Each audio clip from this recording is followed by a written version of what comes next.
So hey guys, welcome back to my channel HK Official. And yes, in this video we are going to cover our complete NSEN syllabus and as well as your CNS syllabus. So unit 6 जो है हम लोग यहाँ पर देखेंगे जो कि है कंप्लीट सिक्योरिटी के ऊपर. So देखो बहुत ज्यादा इंटरेस्टिंग यूनिट है, काफी इजी वे में हम इसको जो है ना समझ लेंगे, स्मूथली चलेंगे तो बहुत इजीली ये भी आपको समझ में आ जाएगा. एंड आई होप आपको यूनिट 3, 4, 5 जो है वो समझ में आ गए. सब चीजें मैंने आपको विद PYQ रेफरेंस एक्सप्लेन करे हैं एंड बहुत इजीली आपको समझ में आ गया होगा एग्जैक्ट क्वेश्चंस कैसे पूछे जाते हैं, किस कॉन्सेप्ट पे क्वेश्चन ज्यादा पूछे जाते हैं एंड एवरीथिंग जो आपको उस यूनिट से रिलेटेड पता होनी चाहिए. ठीक है, तो चलिए हम लोग स्टार्ट कर देते हैं विद आवर यूनिट जो कि सिक्योरिटी के ऊपर है. अच्छा, सिक्योरिटी ये बहुत इंपॉर्टेंट यूनिट है क्योंकि देखो अब जो है हमें ये CNS के अंदर क्यों ज्यादा इंपॉर्टेंट है. वी नो कि अब आजकल इंटरनेट के जमाने में बैंकिंग हो गया, चैटिंग हो गया, ईमेलिंग, पेमेंट्स वगैरह हो गया, इन सब में जो चीज इंपॉर्टेंट है वो है आपकी सिक्योरिटी. क्लियर है. सो उसी के ऊपर आपका ये पूरा यूनिट है एंड इसको हम बहुत इजीली जो है समझेंगे. तो चलिए लेट्स स्टार्ट. सबसे पहले मैं आपको ये बता दूं कि ये सारे नोट्स आपको मिल जाएंगे एंड सारे के सारे notes with PYQ reference and all of the master solutions private Telegram channel पर. तो प्लीज प्लीज अभी जाके आप ज्वाइन कर लो. गूगल फॉर्म की लिंक आपको डिस्क्रिप्शन में मिल जाएगी, तो go and join as soon as possible guys. चलिए स्टार्ट करते हैं. इंट्रोडक्शन के अंदर क्या है, सबसे पहले चलो इंट्रोडक्शन में तो यही समझना है हमें कि ये जो सिक्योरिटी है ये अगेन इंपॉर्टेंट टॉपिक है एंड इससे रिलेटेड जो भी आपके PYQs होंगे वो मैंने लिस्ट डाउन कर दिए हैं कंप्लीट थ्रू आउट नोट्स. तो आपको ये भी पता चलेगा हाँ हर एक कॉन्सेप्ट से पहले क्या इंपॉर्टेंट है. तो पहले ये क्वेश्चन देख लो क्या आया है. List and explain various elements of information security, जिसमें आपको CIA एक्सपेक्टेड है. चलो ये क्या है, ये क्या नहीं है, ये सब आपको अभी आगे समझ में आ जाएगा. सिक्योरिटी क्या है कंप्यूटर नेटवर्क्स में. It means protecting data and resources from unauthorized access, misuse, modification और डिस्ट्रक्शन. मतलब कि हमें अनऑथराइज्ड एक्सेस को, मिसयूज को, मॉडिफिकेशन को और डिस्ट्रक्शन ऑफ इंफॉर्मेशन को स्टॉप करना है. ठीक है, आजकल हर एक चीज आपकी डिजिटल है, कंपनीज ऑनलाइन सिस्टम्स का यूज करती हैं. ओके, डेटाबेसेस का यूज करती हैं, फाइनेंशियल ट्रांजैक्शंस में डिजिटली आपका सब कुछ होता है. सो प्रोटेक्ट करना सारे डेटा को, ये इंफॉर्मेशन को is not optional, it is extremely important guys. Clear. Modern organ यही मैंने अभी आपको बताया.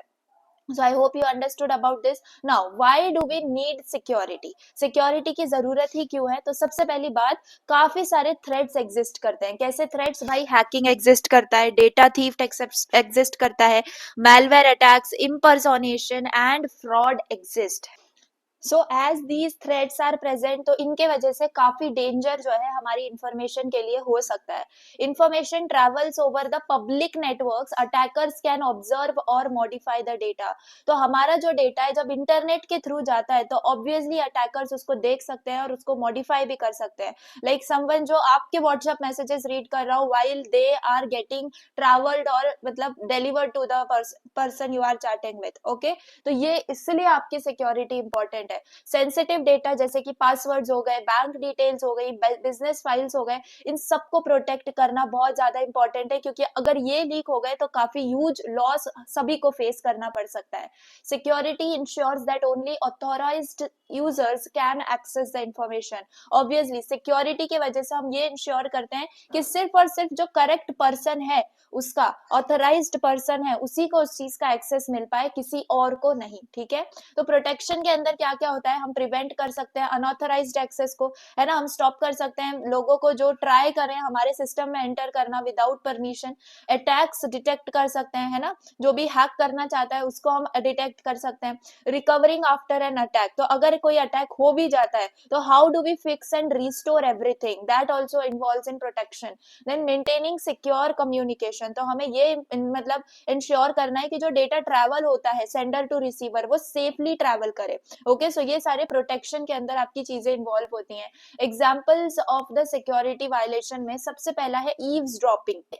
ईव्सड्रॉपिंग के अंदर an unauthorized user reads the confidential information. तो इसके अंदर क्या होता है, इमेजिन करो someone is secretly listening to your phone call या फिर reading your private messages, that is nothing but eavesdropping. तो ईव्सड्रॉपिंग का मतलब अब आगे से ध्यान में रखो, कभी भी ये वर्ड अगर आता है तो इसका एक ही मतलब होता है कि जो अनऑथराइज्ड यूजर है, जो करेक्ट पर्सन पर्सन नहीं है वो सीक्रेटली जो है आपकी इंफॉर्मेशन या कॉन्फिडेंशियल इंफॉर्मेशन को रीड कर रहा है या लिसन कर रहा है।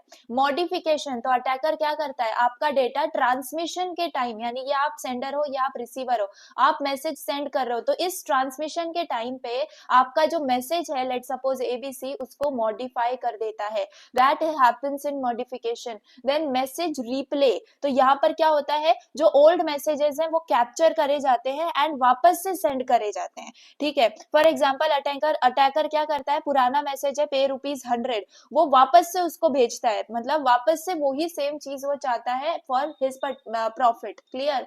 मैसेज डिलीशन के बारे में बात करें तो अगेन इंपॉर्टेंट डेटा वो रिमूव हो सकता है during the transit itself. Clear है। सो ये सारे छोटे छोटे एग्जांपल्स हैं जो आपको अच्छे से समझने चाहिए। एंड कभी भी अब ये वर्ड्स आपको ध्यान दें तो बेसिकली ये सिक्योरिटी वायलेशंस हैं जिनको हमें प्रिवेंट करना है by our security measures. Okay, अब ये बहुत ज्यादा इंपॉर्टेंट क्वेश्चन है, CIA ट्रायड। ओके, तो ये काफी इंपॉर्टेंट है with respect to exam also, remember. तो यहाँ पर आपको जो है एलिमेंट्स ऑफ इंफॉर्मेशन सिक्योरिटी इनको बोला जाता है। ओके, सो मतलब जो कि फाउंडेशन है आपके इंफॉर्मेशन सिक्योरिटी सिस्टम के। So there are 3 basic pillars of security. First is confidentiality, integrity and availability. So सबसे पहला है आपका कॉन्फिडेंशियलिटी, ठीक है। तो यहाँ पर it ensures information is not accessed by unauthorized person, ठीक है। तो एक पिलर आपका क्या बताता है कि आपको अपनी इंफॉर्मेशन सेफ रखनी है, अपने जो सीक्रेट्स हैं वो सेफ रखने हैं, अनऑथराइज्ड पर्सन को उसका एक्सेस नहीं मिलना चाहिए। तो कॉन्फिडेंशियलिटी का ये मतलब आपको पूरे यूनिट में याद रखना है। कॉन्फिडेंशियलिटी मतलब आपका इंफॉर्मेशन, आपका डेटा आपका है और अनदर पर्सन, कोई रॉन्ग पर्सन, कोई अनऑथराइज्ड पर्सन उसको एक्सेस नहीं कर सकता है, ठीक है। Then the second thing is integrity. Integrity मतलब data must remain accurate and unchanged, मतलब कि आपका जो डेटा है जो आपने सेंड करा है वो ही रिसीव होना चाहिए, वो एक्यूरेट होना चाहिए, वो चेंज नहीं होना चाहिए बिफोर और वाइल ट्रांजिशन, ठीक है। सो आपका जो डेटा है वो हमेशा करेक्ट रहना चाहिए, that is the second pillar of information security, that is integrity. Third one is availability. Availability मतलब कि इंफॉर्मेशन और services must be available when ever required. तो आपकी जो सर्विसेज हैं वो हमेशा रन करती रहनी चाहिए। तो जब ये सारी तीनों भी चीजें मेंटेन रहेंगी तभी आपका जो सिस्टम है वो सिक्योर कंसीडर करा जाता है। इसीलिए इवन एक भी आपका ब्रेक हो जाता है कॉन्फिडेंशियलिटी या इंटीग्रिटी या अवेलेबिलिटी में से, तो इंटायर सिक्योरिटी जो है वो आपकी कोलैप्स हो जाती है। That's why this is the very important question. तो प्लीज इसको ये ऐसे डायग्राम बना के आप दिखाएंगे, relation between confidentiality, integrity and availability. Clear है? I hope you got it. और डिटेल में इनको समझेंगे। फिलहाल आपको ये जो फर्स्ट क्वेश्चन था इसका आंसर मिल गया होगा। List and explain various elements of information security में मतलब आपको ये एक्सप्लेन करना है। बाकी आप पहले जो है पहले इंफॉर्मेशन सिक्योरिटी को एक्सप्लेन कर सकते हैं एंड देन एलिमेंट्स के ऊपर आ सकते हैं, ठीक है। बाकी इनकी डिटेल अगेन मैं बोल रही हूँ, आगे देखेंगे। सेकेंड क्वेश्चन आपका, सॉरी सेकेंड कॉन्सेप्ट आपका है सिक्योरिटी सर्विसेज, जिसमें भी आपका क्वेश्चन यही है, एलिमेंट्स ऑफ इंफॉर्मेशन सिक्योरिटी। तो देख लो सिक्योरिटी सर्विसेज के अंदर भी ये आता है, क्योंकि देखो कैसे भी आपको क्वेश्चन पूछा जा सकता है। अब सिक्योरिटी सर्विसेज हमें क्या बताती हैं, हमें ये बताती हैं कि कौन से फंक्शन हमें यूज करना चाहिए to protect data and communication in a network. कौन से फंक्शंस, ठीक है। तो refers to the functions provided to protect data and communication in the network. Clear. So basically आपका ऐसा समझो सिक्योरिटी सर्विसेज एक टूल्स है या फीचर्स है जो कि आपकी कम्युनिकेशन को सेफ रखने के लिए हेल्प करेंगे, रिलायबल रखने के लिए हेल्प करेंगे, ताकि आपके बीच में जो डेटा है वो प्रोटेक्टेड रहे between sender and receiver. Fine. तो बस फंक्शंस आप इनको याद रख सकते हो। The main goal is to ensure safe and reliable communication between sender and receiver, ठीक है। अब 5 सिक्योरिटी सर्विसेज हैं जो कि हम इस कॉन्सेप्ट में आगे जाके पढ़ रहे होंगे। फिलहाल जो है अभी हम ये देखते हैं क्या क्या फंक्शंस हैं। सबसे पहला है आपका ऑथेंटिकेशन, ठीक है। यहाँ पर जो है ये हम डिटेल में आगे जाके पढ़ेंगे, बेसिक आइडिया यहाँ पर आपको इनका दिया है। अगेन ये फंक्शंस आपको अच्छे से याद रखने हैं। What are these 5 major security services? सबसे पहला ऑथेंटिकेशन है। ऑथेंटिकेशन सर्विस क्या है? Ensures the identity of the user और डिवाइस इज जेन्युइन, है ना। जैसे कि फॉर एग्जाम्पल ऑथेंटिकेशन मतलब चेक करना कि कहीं आप ही वो यूजर हो जिसका ये डेटा है, क्या यही वो डिवाइस है जो करेक्ट डिवाइस है जिसमें डेटा आना चाहिए था। तो ऑथेंटिकेशन मतलब कि चेक करना इफ द यूजर और डिवाइस इज जेन्युइन, ठीक है। मतलब आपका जैसे आप पासवर्ड एंटर करते हो तो सिस्टम वेरीफाई करता है कि एग्जैक्टली आप वही हो, है ना, जो इसको एक्सेस करना चाहता है। तो इसका एग्जांपल यही है, लॉगिन पासवर्ड, डिजिटल सर्टिफिकेट्स। तो ऑथेंटिकेशन मतलब आप अपनी आइडेंटिटी यहाँ पर प्रूव कर रहे हो। क्लियर। सेकंड है आपकी सर्विस एक्सेस कंट्रोल। तो once you know who the user is, तो अभी आपको डिसाइड करना है कि what they are allowed to do, है ना। दिस इसी को बोला जाता है access control. Decides who is allowed to use a resource and what operations they can perform. Clear है। तो मतलब ये क्या कंट्रोल करता है एग्जैक्टली अब ठीक है, मैंने मान लिया आप यूजर हो, लॉगिन से ये मुझे पता चल गया, लेकिन फिर भी आप क्या एक्सेस कर सकते हो, क्या ऑपरेशंस एक्सेस कर सकते हो, क्या परफॉर्म कर सकते हो, ये सारी इंफॉर्मेशन एक्सेस कंट्रोल में आती है। जैसे फॉर एग्जांपल फाइल परमिशंस, है ना, रीड करना है, राइट करना है, एग्जीक्यूट करना है। सो even if you can log into a system that doesn't mean कि आप हर चीज एडिट कर पाओगे या हर फाइल एडिट कर पाओगे। एक्सेस कंट्रोल यहाँ पर रेस्ट्रिक्शंस डालता है, इसीलिए आपकी मतलब जो है ना एक सिक्योरिटी बनी रहती है। Fine.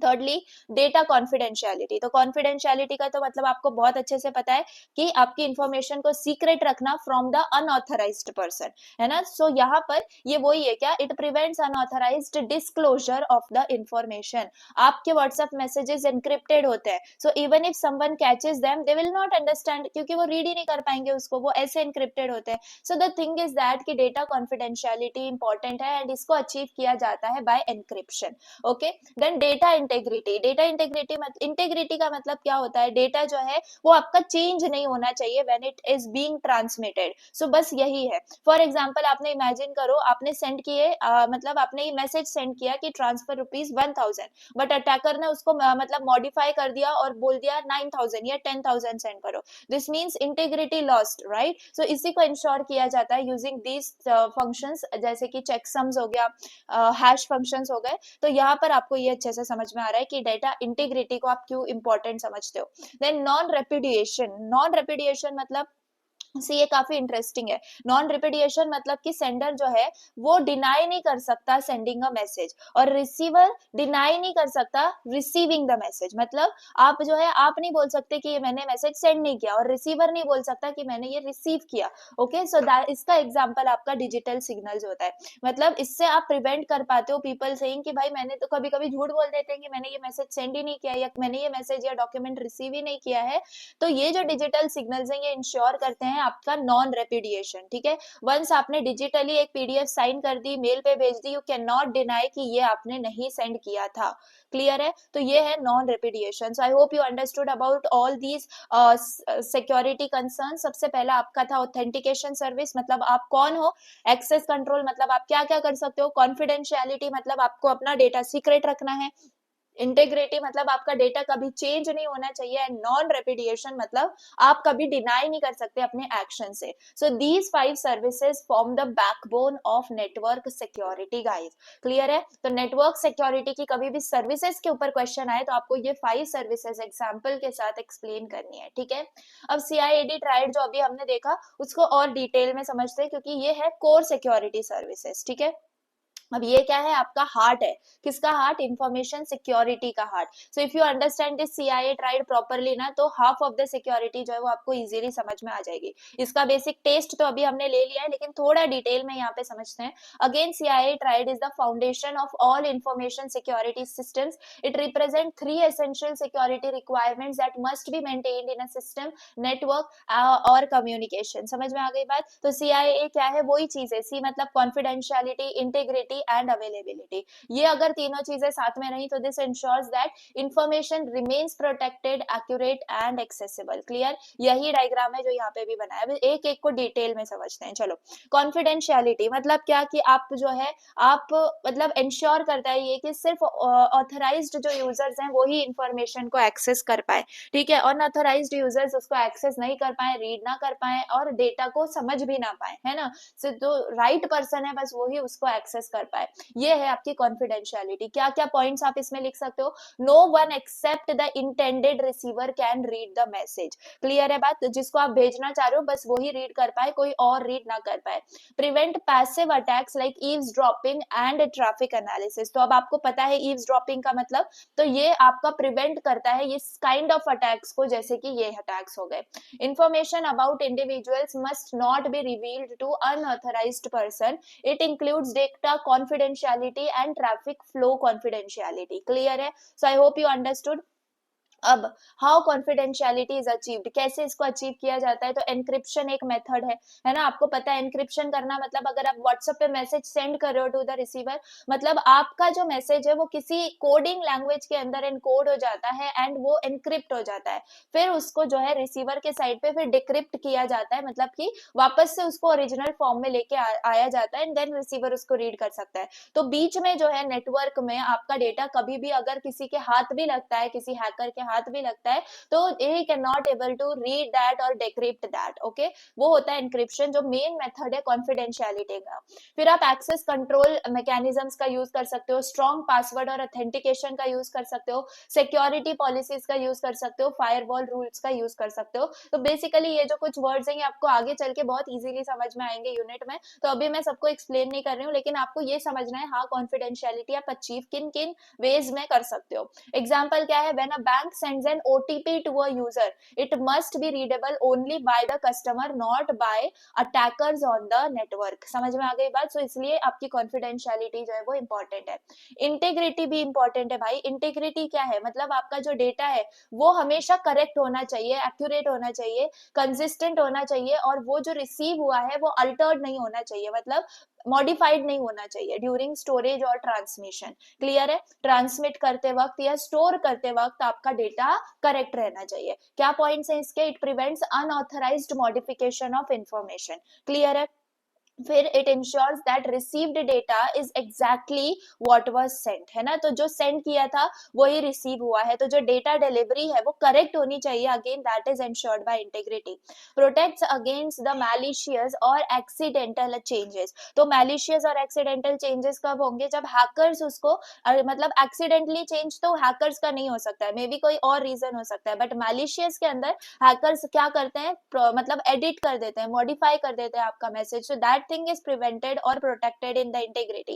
It includes origin integrity, मतलब सोर्स के पास से ऑथेंटिसिटी होनी चाहिए कि हाँ इसी सेंडर ने जो है वो मैसेज सेंड किया है, एंड रिसीवर के पास भी इंटीग्रिटी होनी चाहिए कि हाँ उसी रिसीवर ने उसको रिसीव किया है। सो ये सारी चीजें इंटीग्रिटी में आ रही होती हैं। इंटीग्रिटी क्या इंश्योर करता है? कि डेटा आपका कभी जो है it can not be added, deleted और मॉडिफाइड अननोटिस्ड। ठीक है? ऐसा नहीं है कि मतलब जैसे आपने मैसेज एडिट कर दिया, तो इफ यू मतलब edit message in your WhatsApp also, WhatsApp chat also, तो उसमें दिखता है कि यस यू हैव एडिटेड, और डिलीट भी करते हो तो दिखता है कि हाँ डिलीटेड फॉर एवरीवन, तो ये आपका नोटिस हुआ, राइट? तो ये ठीक है।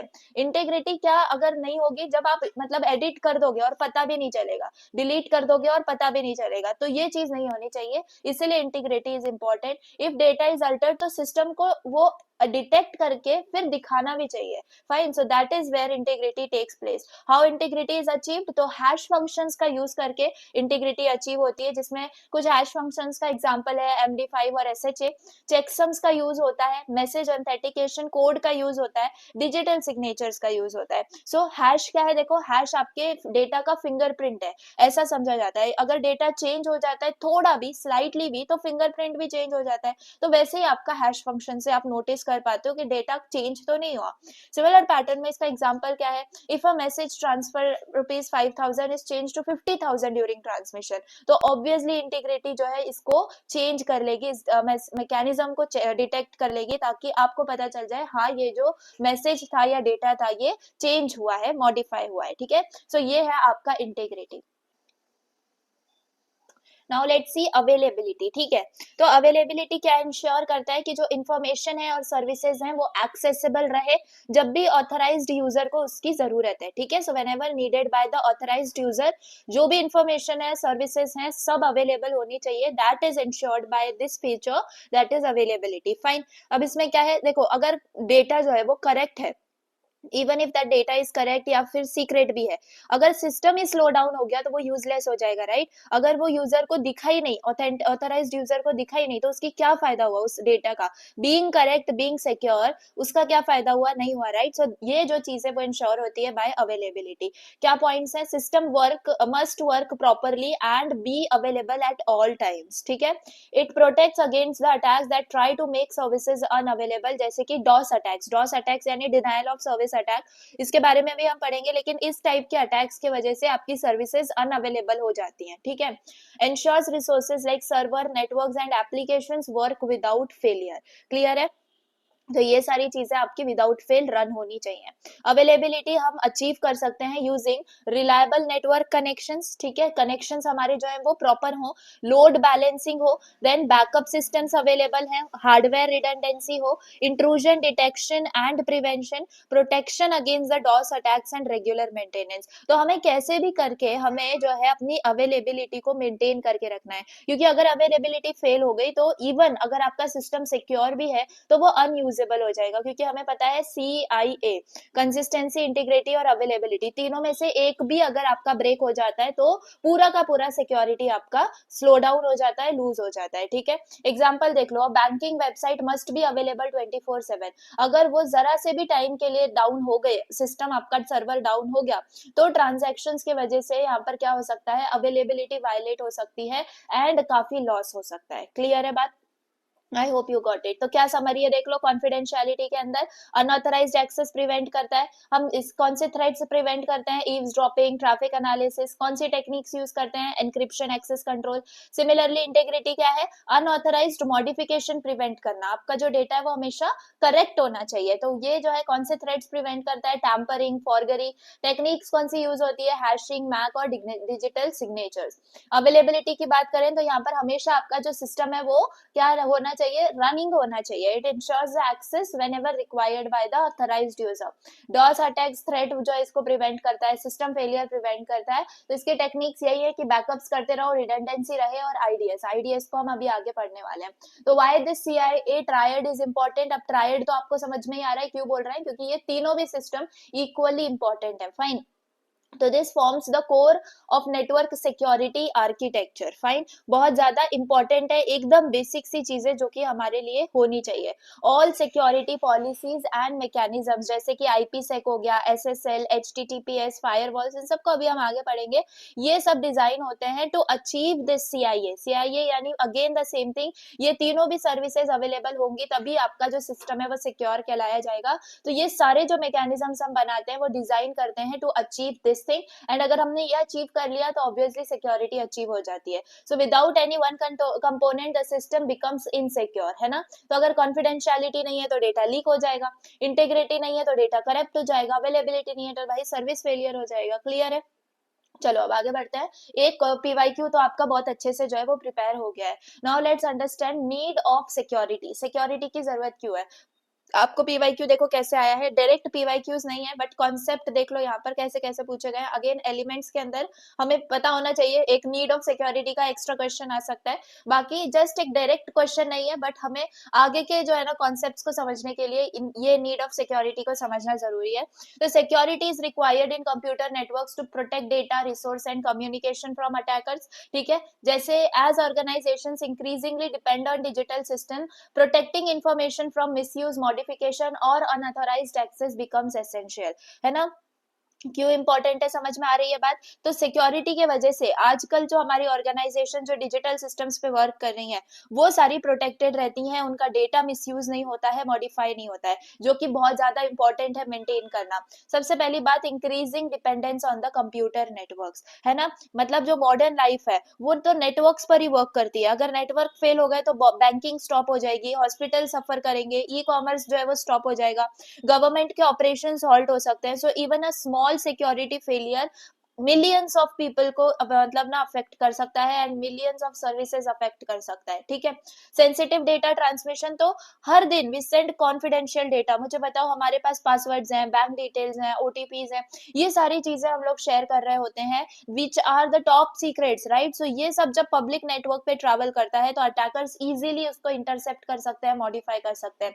सो जो सिक्योरिटी है वो नेसेसरी है ताकि हमारा जो सेंसिटिव डेटा है वो सिक्योर रह सके during transmission, fine. Growing cyber threats, तो साइबर थ्रेट्स तो भाई हर दिन बढ़ रहे हैं, हर दिन वो डबल ट्रिपल हो रहा है। तो जैसे भी हमने देखा ईव्सड्रॉपिंग अगेन, जो अटैकर है वो सीक्रेटली हमारे मैसेजेस रीड कर पा रहा है, सुन पा रहा है।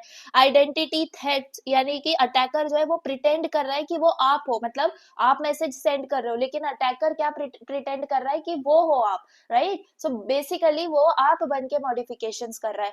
अनऑथराइज्ड एक्सेस है, विदाउट परमिशन आपकी एंट्री हो रही है। मॉलवेयर अटैक्स है जिसमें वायरसेस आते हैं, आपके बहुत सारे मालवेयर अटैक्स होते हैं, वर्म्स होते हैं, तो बेसिकली ये सब आपके अटैक्स के इसमें आ जाते हैं। मॉडिफिकेशन और डिलीशन ऑफ डेटा है ना, आपकी इंटीग्रिटी यहाँ पर लॉस होती है।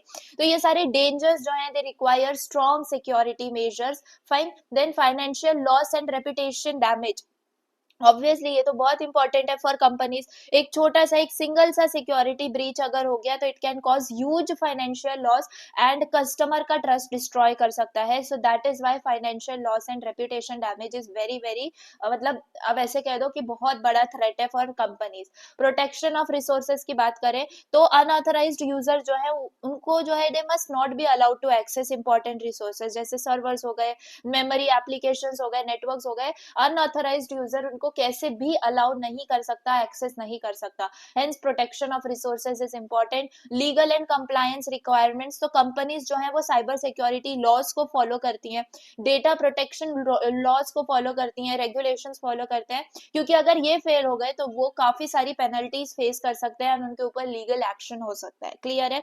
तो ये सारे आपके जो है ना मतलब आप ऐसे समझ लो ये सारी चीजें हैं जिसके वजह से आपको सिक्योरिटी इंपॉर्टेंट है। एग्जांपल्स देख लेते हैं हम सिक्योरिटी वायलेशंस के। सबसे पहला एग्जांपल ईव्सड्रॉपिंग है। अगेन ईव्सड्रॉपिंग का मतलब आप अच्छे से समझ चुके हो, मैसेज मॉडिफिकेशन, डिलीशन और रिप्ले। काफी अच्छे से आपको इन सब का मतलब जो है समझ में आ गया, एक बार और आप रीड कर सकते हो। बाकी की प्रिंसिपल्स ऑफ सिक्योरिटी के ऊपर भी आपको जो क्वेश्चन आएगा तो उसमें आपको CIA ट्राइडी ही मतलब ड्रॉ करना है, उसी का एक्सप्लेनेशन लिखना है, ठीक है। तो मैं आपको ऑल टाइप ऑफ कॉन्सेप्ट्स बता रही हूँ जैसे आपके सिलेबस में अवेलेबल है, जैसे जिस पॉइंट में आपकी सीरीज है ना कॉन्सेप्ट्स की, उसी हिसाब से मैंने लिखा है। बट देखो की प्रिंसिपल्स ऑफ सिक्योरिटी भी पूछा गया तो आपको CIA ट्राइड ही एक्सप्लेन करना है, याद रखो चीजें। अब थ्रेट्स एंड वल्नरेबिलिटीज, तो इसमें क्या आपको क्वेश्चन पूछे गए, explain types of network attacks, जो हम इसके बाद पढ़ेंगे। इसके लिए आपका ये जो है ना ये वाला कॉन्सेप्ट एज अ बेस आप समझ सकते हो। And list and explain again various elements के अंदर थ्रेट्स भी हम रिलेट कर सकते हैं to CIA violations.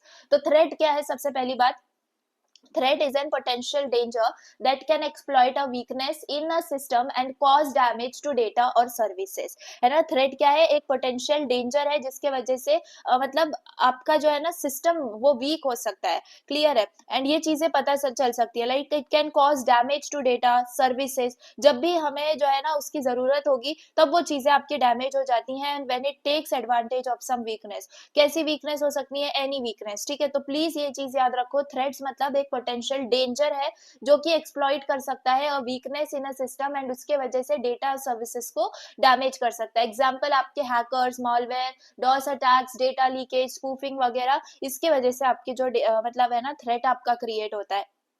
Threat becomes harmful only when it exploits a vulnerability, clear है। थीफ जैसे कि थ्रेट है, ये डेंजरस है ओनली, मतलब ऐसा समझो कि आपका डोर खुला हुआ होगा रात में, अगर सोचो अगर आप सो रहे हो एंड आप डोर ओपन करके सो रहे हो तो आप तो खुद दावत दे रहे हो भाई चोर आओ और हमारे घर में चोरी करो। तो यही है ना वीकनेस, अगर अपने सिस्टम में कोई वीकनेस दिखाई तो उसके वजह से आपका डैमेज होना पॉसिबल, उसकी पॉसिबिलिटी काफी ज्यादा बढ़ जाती है, right. So this is what your threat is there, okay. अब वल्नरेबिलिटीज क्या होती है, वल्नरेबिलिटी इज अ वीकनेस और flaw in a system that can be exploited by a threat, clear है। तो वल्नरेबिलिटी मतलब कि सिस्टम की गलती, जैसे कि वीक पासवर्ड्स आपने रख दिए, अनपैच्ड सॉफ्टवेयर है, पुअर कॉन्फ़िगरेशन, ओपन पोर्ट्स हैं, कोई एनक्रिप्शन नहीं है, तो इसके वजह से अटैकर बहुत इजीली जो है मतलब आपके सिस्टम को हैक कर सकता है। तो वल्नरेबिलिटीज ये चीज है, क्लियर हो गई बात। आई hope you understood about this. Threat क्या है, एक चोर की तरह है, ठीक है।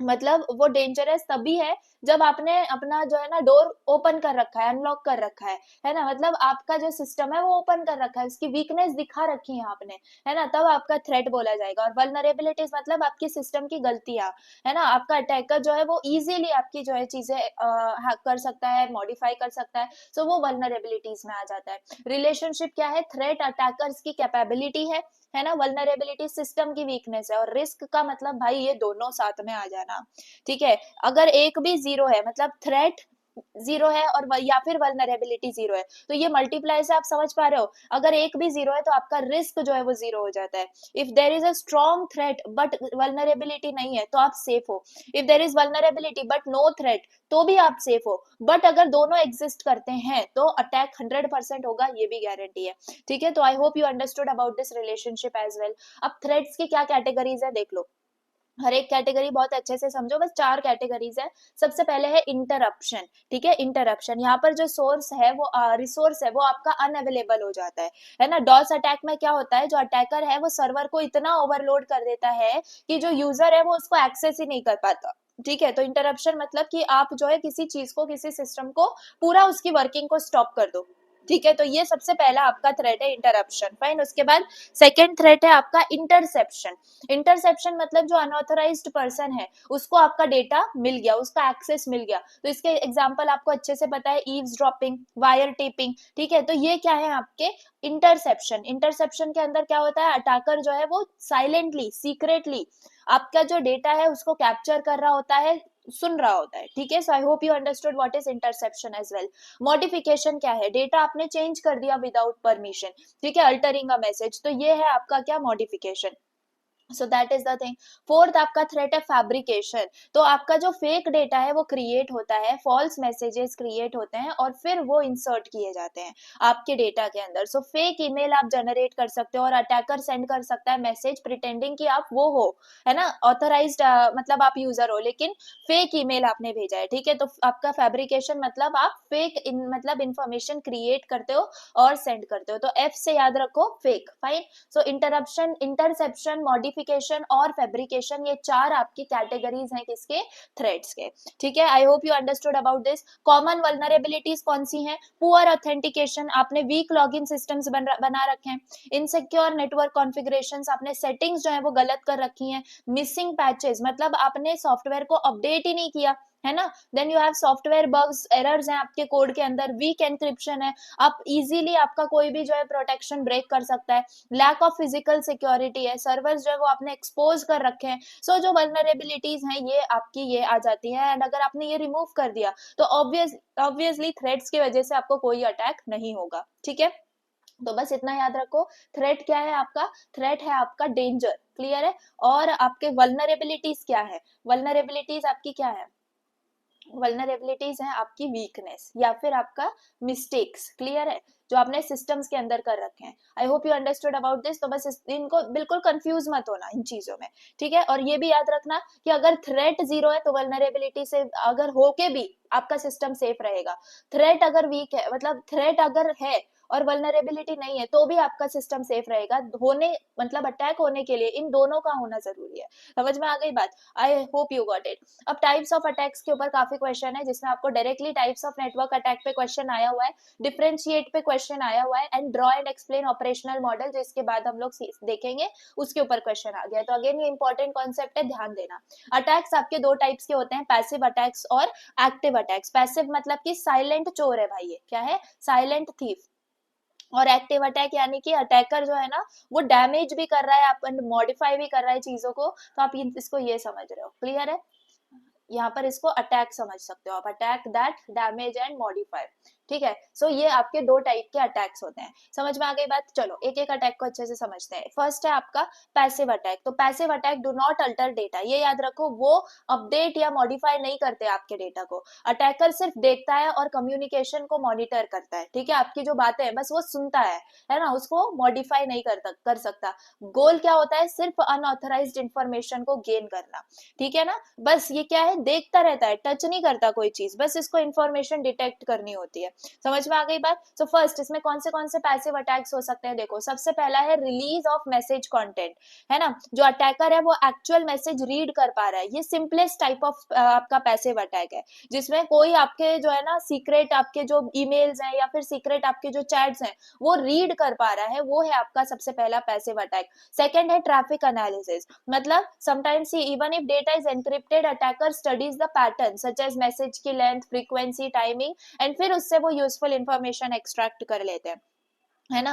कभी कभी एनक्रिप्ट होने पर भी आपका जो है ना पैटर्न रीड कर लेते हैं, पैटर्न समझ लेते हैं, जिसके वजह से यूजफुल इंफॉर्मेशन एक्सट्रैक्ट हो सकती है ना। So I hope you got it. So even if you can't read WhatsApp messages, if you see कि दो लोग 200 मैसेजेस सेंड कर रहे हैं मिडनाइट में, तो यू नो कि समथिंग, मतलब something is going on, right, something huge is going on. तो ये है ट्रैफिक एनालिसिस, क्लियर। तो ये दो आप मतलब समझ सकते हो types of passive attacks. Then you have active attacks. तो एक्टिव अटैक के अंदर आपका डेटा मॉडिफाई होता है, एकदम पैसिव अटैक्स के अपोजिट है एक्टिव अटैक। एंड अटैकर क्या करता है, डेटा मॉडिफाई करता है, कम्युनिकेशन डिसरप्ट करता है, और मतलब ऐसा समझो कि impersonate users, fine. So simply ये समझो कि आपका जो डेटा है वो डैमेज करना, अल्टर करना और उसका मिसयूज करना, यही काम होता है आपके अटैकर का, ठीक है। अब देखो अटैक टाइप्स, आपके एक्टिव के टाइप्स देख लो कौन से। सबसे पहला है मैस्क्यूरेड अटैक, है ना। तो इस अटैक के अंदर जो अटैकर है वो प्रिटेंड करता है कि वो कोई और यूजर है,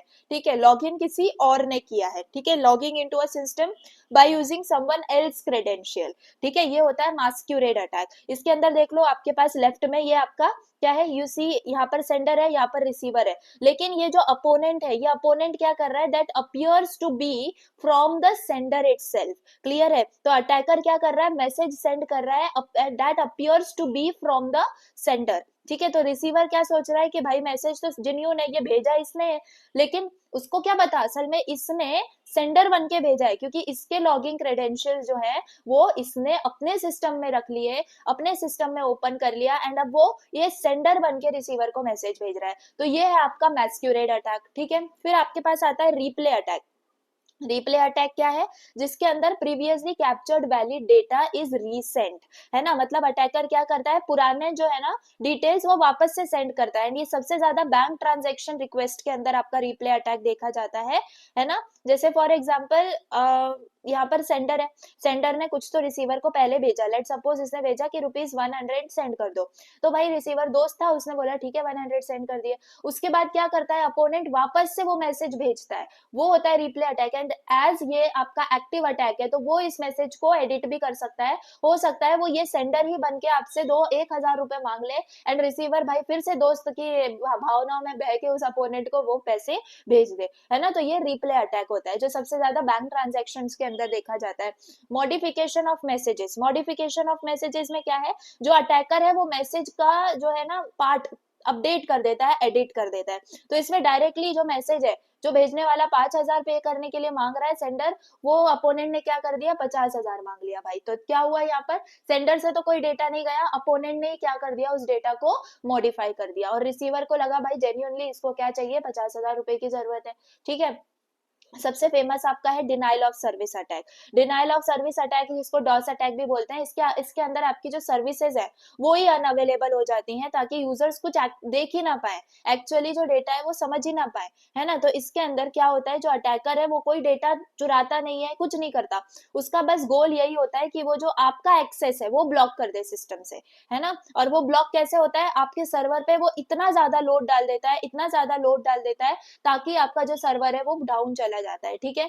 तो इसके अंदर साइन फ्लड होता है, आईसीएमपी फ्लड होता है, रिसोर्स एग्जॉर्शन होता है। तो साइन फ्लड में क्या होता है, जो अटैकर है वो large number of fake connection request send कर देता है सिस्टम पे, जिससे वो ओवरवेम हो जाता है। आईसीएमपी फ्लड के अंदर क्या होता है, अटैकर्स जो है वो काफी सारे मैसेजेस, काफी सारे पिंग मैसेजेस भेज देता है, अगेन उससे सिस्टम आपका ओवरवेम हो जाता है। रिसोर्स एग्जॉर्शन में क्या होता है, अटैकर जो है वो सारा जो सीपीयू है, रैम है, बैंडविड्थ है, वो पूरी यूज कर लेता है, फिर आपके जो सिस्टम है उस के पास कुछ बचता ही नहीं है यूज करने के लिए, है ना। इमेजिन करो you want to withdraw money from the bank website, तो अटैकर ने क्या कर दिया, उस वेबसाइट को इतना ओवरलोड कर दिया कि सर्वर क्रैश हो गया। ये आपका डॉस अटैक है, जिसपे सर्विस ही निकाल दी जाती है, अनअवेलेबल कर दी जाती है, ठीक है। तो इसमें आपका सेंडर फिर उस सर्विस को यूज ही नहीं कर पाता, क्लियर है बात। ओके बाकी पैसिव और एक्टिव अटैक्स का आपको डिफरेंशिएट भी पूछा गया है। तो पैसिव अटैक्स में कोई डेटा मॉडिफिकेशन नहीं होता, एक्टिव अटैक्स में डेटा मॉडिफिकेशन होता है। ये हार्ड टू डिटेक्ट है, ये इजियर टू डिटेक्ट है। क्यों? क्योंकि ये पैसिव अटैक्स में सिर्फ वो सुन रहा है ना, हम ज्यादा इजीली डिटेक्ट नहीं कर पाएंगे वो सुन रहा है, लेकिन हाँ वो मॉडिफाई कर रहा है तो ये हम इजीली डिटेक्ट कर पाएंगे। एम है सिर्फ इंफॉर्मेशन चुराना, यहाँ पर एम है इंफॉर्मेशन चेंज करना, डैमेज करना। एग्जाम्पल आपका ईव्स ड्रॉपिंग, ट्रैफिक एनालिसिस, यहाँ पर मास्कुरेड, रिप्ले, डॉस अटैक्स। ठीक है, तो एडिशनली जो पैसिव अटैक्स है उसके वजह से कॉन्फिडेंशियलिटी थ्रेटन होती है ना, और जो एक्टिव अटैक्स है वो उनके वजह से इंटीग्रिटी और अवेलेबिलिटी थ्रेटन होती है। ठीक है, तो मोस्ट सिक्योरिटी मैकेनिज्म जैसे एनक्रिप्शन हो गया, ऑथेंटिकेशन हो गया, ये डिजाइन किए जाते हैं to prevent these both types. Clear? Active और पैसिव अटैक्स दोनों भी खतरनाक है, दोनों से बचना हमारे लिए इंपॉर्टेंट है। ठीक है, so I hope you understood about this. अब देखो ये वाला जो है क्वेश्चन, ये डायरेक्टली आपको पीवाईक्यू में आया है। Draw and explain ITUT X.800 security architecture for OSI। ठीक है, तो ये क्या है पहले इसको समझते हैं। तो सबसे पहले आपका ITU-T X.800 स्टैंडर्ड ये क्या डिफाइन करता है? Security architecture for OSI model, है ना। तो आपका सिक्योरिटी आर्किटेक्चर किसके लिए? OSI मॉडल के लिए। तो ये X.800 ये क्या बताता है? ये आपको बताता है कि आपका जो कम्युनिकेशन है वो कितना सिक्योर है ना, आपके OSI फ्रेमवर्क के अंदर या नेटवर्क के अंदर। ठीक है, तो इससे आपको एक स्ट्रक्चर्ड वे मिलती है to understand what service security services are required, कौन सी सर्विसेज है जो आपको लिए जरूरी है, what security mechanisms must be used and how these services protect data across the OSI layer, है ना। तो ये क्या है? एक स्टैंडर्ड है, एक रूल बुक है, जिसके वजह से आपको पता चलता है कि हाँ सिक्योर कम्युनिकेशन सिस्टम जो है वो कैसे डिजाइन करे जाते हैं। समझ में आ गई बात? So see security services as per X.800 these are the functions provided to ensure secure communication। तो सबसे पहली बात कौन से सर्विसेज हैं? तो वही सर्विसेज हैं जो अभी हमने देखे, मैंने आपको बताया था, हमने ऊपर देखा था ना कि जो हमने बेसिक में देख लिया था, कॉन्फिडेंशियल या this one 5 major security services. तो यही जो है authentication, access control, data confidentiality, integrity, non repudiation, यही सारी सर्विसेज हैं आपकी X.800 की। ठीक है, तो यही आपको जो है यहाँ पर याद भी रखना है, सी दिस वन। क्लियर? तो बस यही आपको लिखना है जो मैंने वही एक्सप्लेन किया। क्या ऑथेंटिकेशन का क्या मतलब है? सेंडर और रिसीवर जो है वो जेन्यून होने चाहिए, कि उनका जो कम्युनिकेशन है वो जेन्यून हो। It provides assurance of identity, है ना, मतलब जो सेंडर है वो करेक्ट सेंडर है, जो रिसीवर है वो करेक्ट रिसीवर है, कोई यहाँ पर जो है आपका मतलब फेक पर्सन नहीं है। ऑथेंटिकेशन से यही तो पता चलता है आप कौन हो, राइट। आपका एक्सेस कंट्रोल है, एक्सेस कंट्रोल के अंदर क्या है? Controls which users are allowed to access which resources. Clear है ना बात? कौन सा यूजर क्या एक्सेस कर सकता है। डेटा कॉन्फिडेंशियलिटी, मतलब जो सर्विस है वो इंश्योर करती है इन्फॉर्मेशन जो है वो डिस्क्लोज ना हो टू अनऑथराइज्ड यूजर्स। फाइन, इसको हम करते हैं यूजिंग एनक्रिप्शन। डेटा इंटीग्रिटी के अंदर जो आपका डेटा है वो चेंज नहीं हो सकता, अल्टर नहीं हो सकता, कोई इंसर्ट डिलीट नहीं कर सकता। नॉन रिपीडिएशन के अंदर ये सेंडर और रिसीवर को प्रिवेंट करता है फ्रॉम डिनाइंग देयर एक्शन, कि भाई ऐसा आप बोल ही नहीं सकते कि आपने सेंड नहीं किया और आपने रिसीव नहीं किया। ठीक है, तो डिजिटल सिग्नेचर्स जो है वो कॉमनली इसके अंदर यूज हो रहे होते हैं। तो ये क्या है? आपके सारे के सारे सिक्योरिटी सर्विसेज हैं एज पर X.800। क्लियर? और सिक्योरिटी सर्विसेज एक चीज है और फिर सिक्योरिटी मैकेनिज्म एक चीज है एज पर X.800। तो सिक्योरिटी मैकेनिज्म क्या है? टूल्स हैं या टेक्निक्स हैं जिसके वजह से आप सिक्योरिटी सर्विसेज इंप्लीमेंट कर पाते हो। ठीक है, ये जो भी सर्विसेज हमने देखी तो ये किसके हेल्प से इंप्लीमेंट होती है, कौन से टूल्स का यूज करते हैं, वो आपके सिक्योरिटी मैकेनिज्म में आ जाता है। सबसे पहला है आपका एनसी फॉर्मेट, या सिंपली आप एनक्रिप्शन याद रख सकते हो। एनक्रिप्शन में आप डेटा को ऐसे कन्वर्ट करते हो, ऐसे फॉर्म में कन्वर्ट करते हो जो कि अनरीडेबल फॉर्म होता है, जिसके वजह से आप कॉन्फिडेंशियलिटी इंश्योर कर पाओगे, क्योंकि कोई भी अनऑथराइज्ड यूजर उसको एक्सेस कर भी लेता है तो उसको रीड नहीं कर पाएगा, है ना। देन डिजिटल सिग्नेचर्स, इसके वजह से इंटीग्रिटी, ऑथेंटिकेशन एंड नॉन रिपीडिएशन आपका प्रोवाइड होता है। तो बेसिकली डिजिटल सिग्नेचर्स मतलब कि आपका जो ओरिजिनल मैसेज है वो ओरिजिनल ही रहता है, you can not modify it, and अगर मॉडिफाई भी हो रहा है तो मॉडिफाई लिख कर आएगा। ठीक है, so that happens in digital signatures. Access control mechanism, तो यहाँ पर जो है आप डिफाइन करते हो कि जो एक्शंस हैं, यूजर कौन से एक्शंस परफॉर्म कर सकता है, क्या वो रीड कर सकता है, राइट कर सकता है, या फिर परमिशंस भी एग्जीक्यूट कर सकता है। इसके वजह से आपका एक्सेस कंट्रोल मैकेनिज्म्स की वजह से। ठीक है, तो ये एक्सेस कंट्रोल जो सर्विस है वो आपका प्रोवाइड करता है। डेटा इंटीग्रिटी मैकेनिज्म, तो यहाँ पर आपके अनऑथराइज्ड जो मॉडिफिकेशंस है वो डिटेक्ट किए जाते हैं। एंड हमेशा इसमें आप हैश फंक्शंस को याद रखना। एंड मैक यानी कि मैसेज ऑथेंटिकेशन कोड, ठीक है। तो अगर इंटीग्रिटी आपकी वायलेट हो जाती है तो ये मैकेनिज्म है जो उसको कैच कर लेते हैं।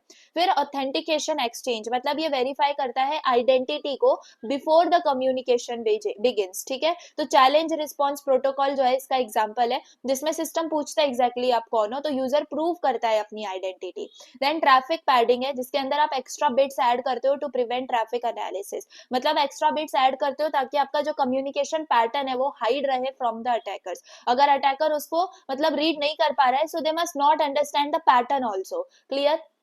राउटिंग कंट्रोल की बात करें तो ये मैकेनिज्म चूज करता है सिक्योर रूट्स को फॉर डेटा ट्रांसमिशन। अगर एक पाथ इनसिक्योर है तो रूटिंग कंट्रोल से आप सेफर पाथ जो है वो सिलेक्ट कर लेते हो। एंड एट लास्ट नोटराइजेशन, तो नोटराइजेशन के अंदर क्या होता है, ट्रस्टेड थर्ड पार्टीज जो है वो ट्रांजेक्शंस वैलिडेट करनी है ना। जैसे कि नोटरी क्या करता है, आपके डॉक्यूमेंट्स वेरीफाई करता है ना रियल लाइफ में, वैसे ही जो डिजिटल नोटरी है वो वेरीफाई करता है इलेक्ट्रॉनिक ट्रांजेक्शंस को, ठीक है। तो सिक्योरिटी सर्विसेज और सिक्योरिटी मैकेनिज्म, ये दो चीज हमने X.800 के अंदर पढ़ी, जो हमें ये X.800 ही प्रोवाइड करता है।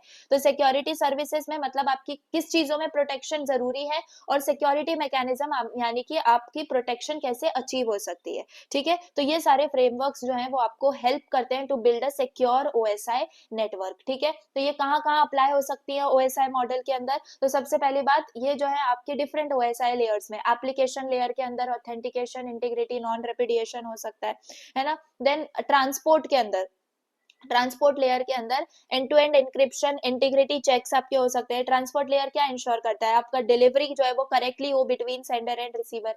नेटवर्क लेयर में रूटिंग कंट्रोल, एक्सेस कंट्रोल, है ना। तो ये लेयर क्या डिसाइड करता है कि आपकी परमिशंस, आपका पाथ, तो ये कंट्रोल करता है कौन से रूट्स यूज होते हैं फॉर सिक्योर कम्युनिकेशन। बाकी डेटा लिंक लेयर, तो इसमें physical access control and link encryption, तो ये लेयर प्रोटेक्ट करता है communication between directly connected devices. तो इसके अंदर भी जो आपका X.800 है वो OSI को और भी ज्यादा सिक्योर बनाता है एंड मीनिंगफुल बनाता है by telling us which security should be applied where, ठीक है। So I hope you understood. तो ये जो आर्किटेक्चर है ये इंपॉर्टेंट है। क्या इंपॉर्टेंस है इसकी, it provides a uniform security framework for network designers, है ना। तो सारे जो नेटवर्क डिजाइनर हैं ये सेम स्ट्रक्चर को यूज करते हैं। Helps in classifying security services and mechanisms clearly, है ना। तो सो वी नो कि हमें कौन सी जो है ना चीज प्रोटेक्ट करनी है एंड कैसे उसको प्रोटेक्ट करना है। enhances OSI model by adding security layers on top of the communication layer। तो OSI ओरिजिनली उसके पास कोई डायरेक्ट सिक्योरिटी कॉन्सेप्ट्स नहीं होते हैं। फाइन, वो क्या करता है OSI मॉडल के ऊपर ही सिक्योरिटी लेयर्स को ऐड करता है। Forms the basis for later security protocol such as IPsec, SSL, HTTPS, जो अभी हम आगे पढ़ेंगे। ये आपके प्रोटोकॉल्स हैं जो आपके इंप्लीमेंट होते हैं सर्विसेज पर, मैकेनिज्म्स पर, जो आपके X.800 से डिफाइन होते हैं। सो अगर X.800 नहीं है तो मॉडर्न इंटरनेट सिक्योरिटी प्रैक्टिसेस जो है वो एग्जिस्ट नहीं कर सकती, ठीक है। So I hope you understood. लेकिन यहाँ पर ड्रॉ बोला है तो let us see on Google कि ये क्या है, ITU-T X.800 सिक्योरिटी आर्किटेक्चर। सो सी ऐसा कोई एग्जैक्ट आर्किटेक्चर वाला कोई चीज नहीं है।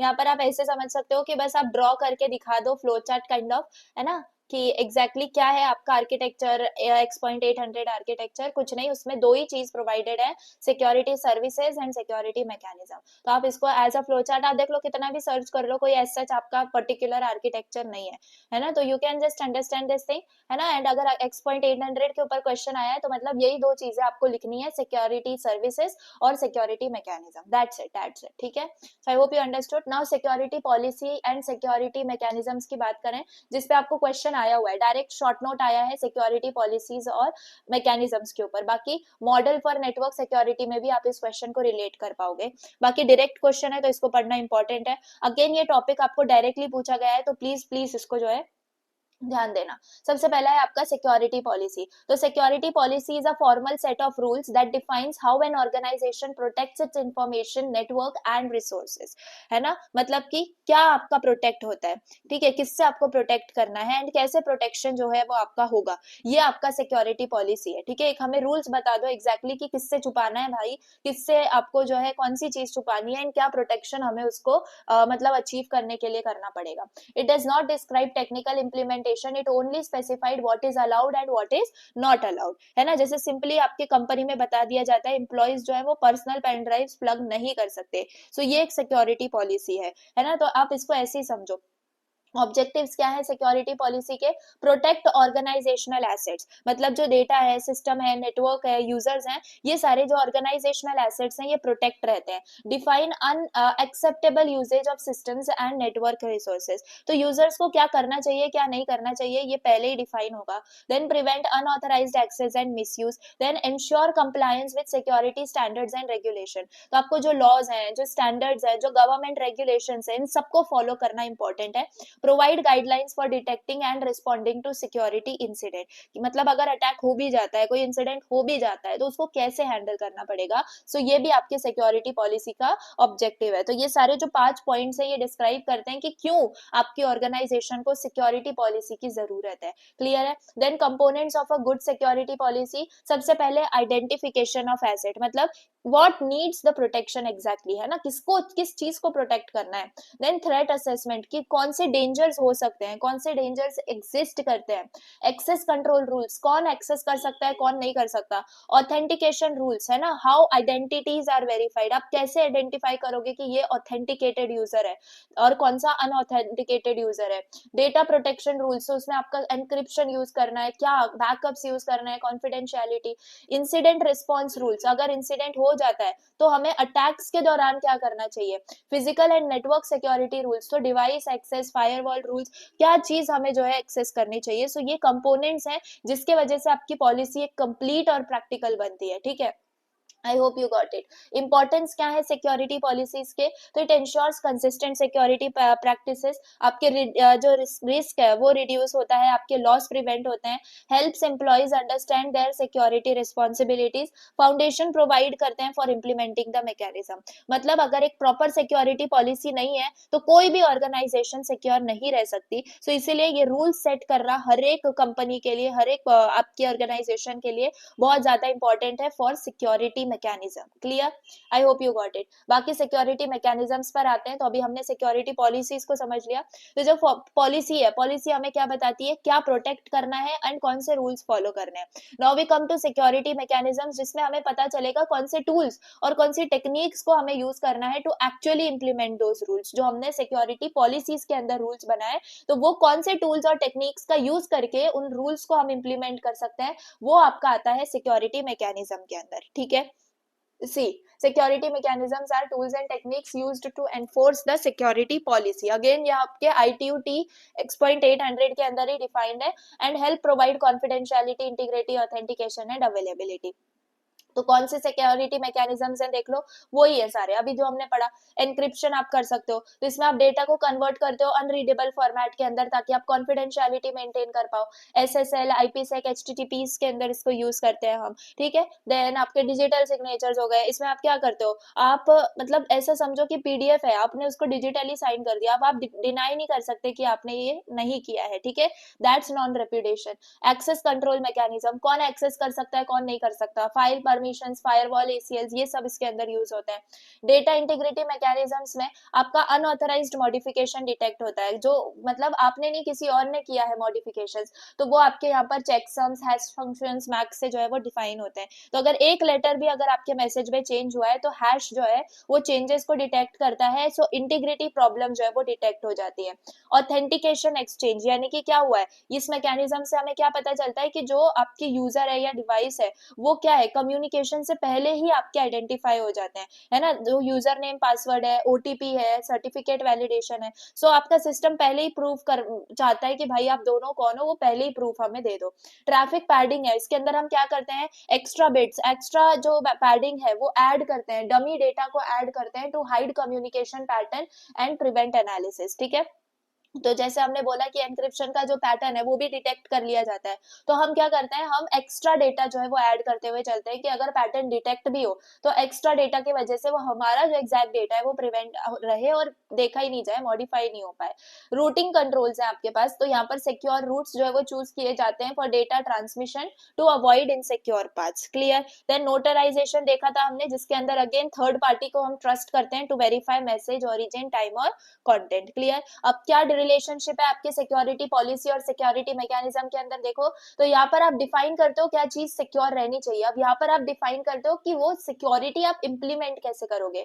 ये हाई लेवल रूल्स हैं, ये टेक्निकल रूल्स हैं। ऑर्गेनाइजेशनल गाइडलाइंस आती हैं सिक्योरिटी पॉलिसी में, यहाँ पर आपके जो एंक्रिप्शन सिग्नेचर जो भी टाइप्स ऑफ टेक्निक्स हैं वो आती हैं। ये प्लेटफॉर्म इंडिपेंडेंट है, ये प्रोटोकॉल डिपेंडेंट है। क्लियर। तो सिक्योरिटी पॉलिसी सिर्फ एक प्लान है और सिक्योरिटी मैकेनिज्म जो है वो इम्प्लीमेंटेशन टूल है। Clear. So I hope you understood about both of them. तो इस पे शॉर्ट नोट आता है तो प्लीज मेक श्योर आप इसको अच्छे से समझे हो। Now let us see operational model of network security.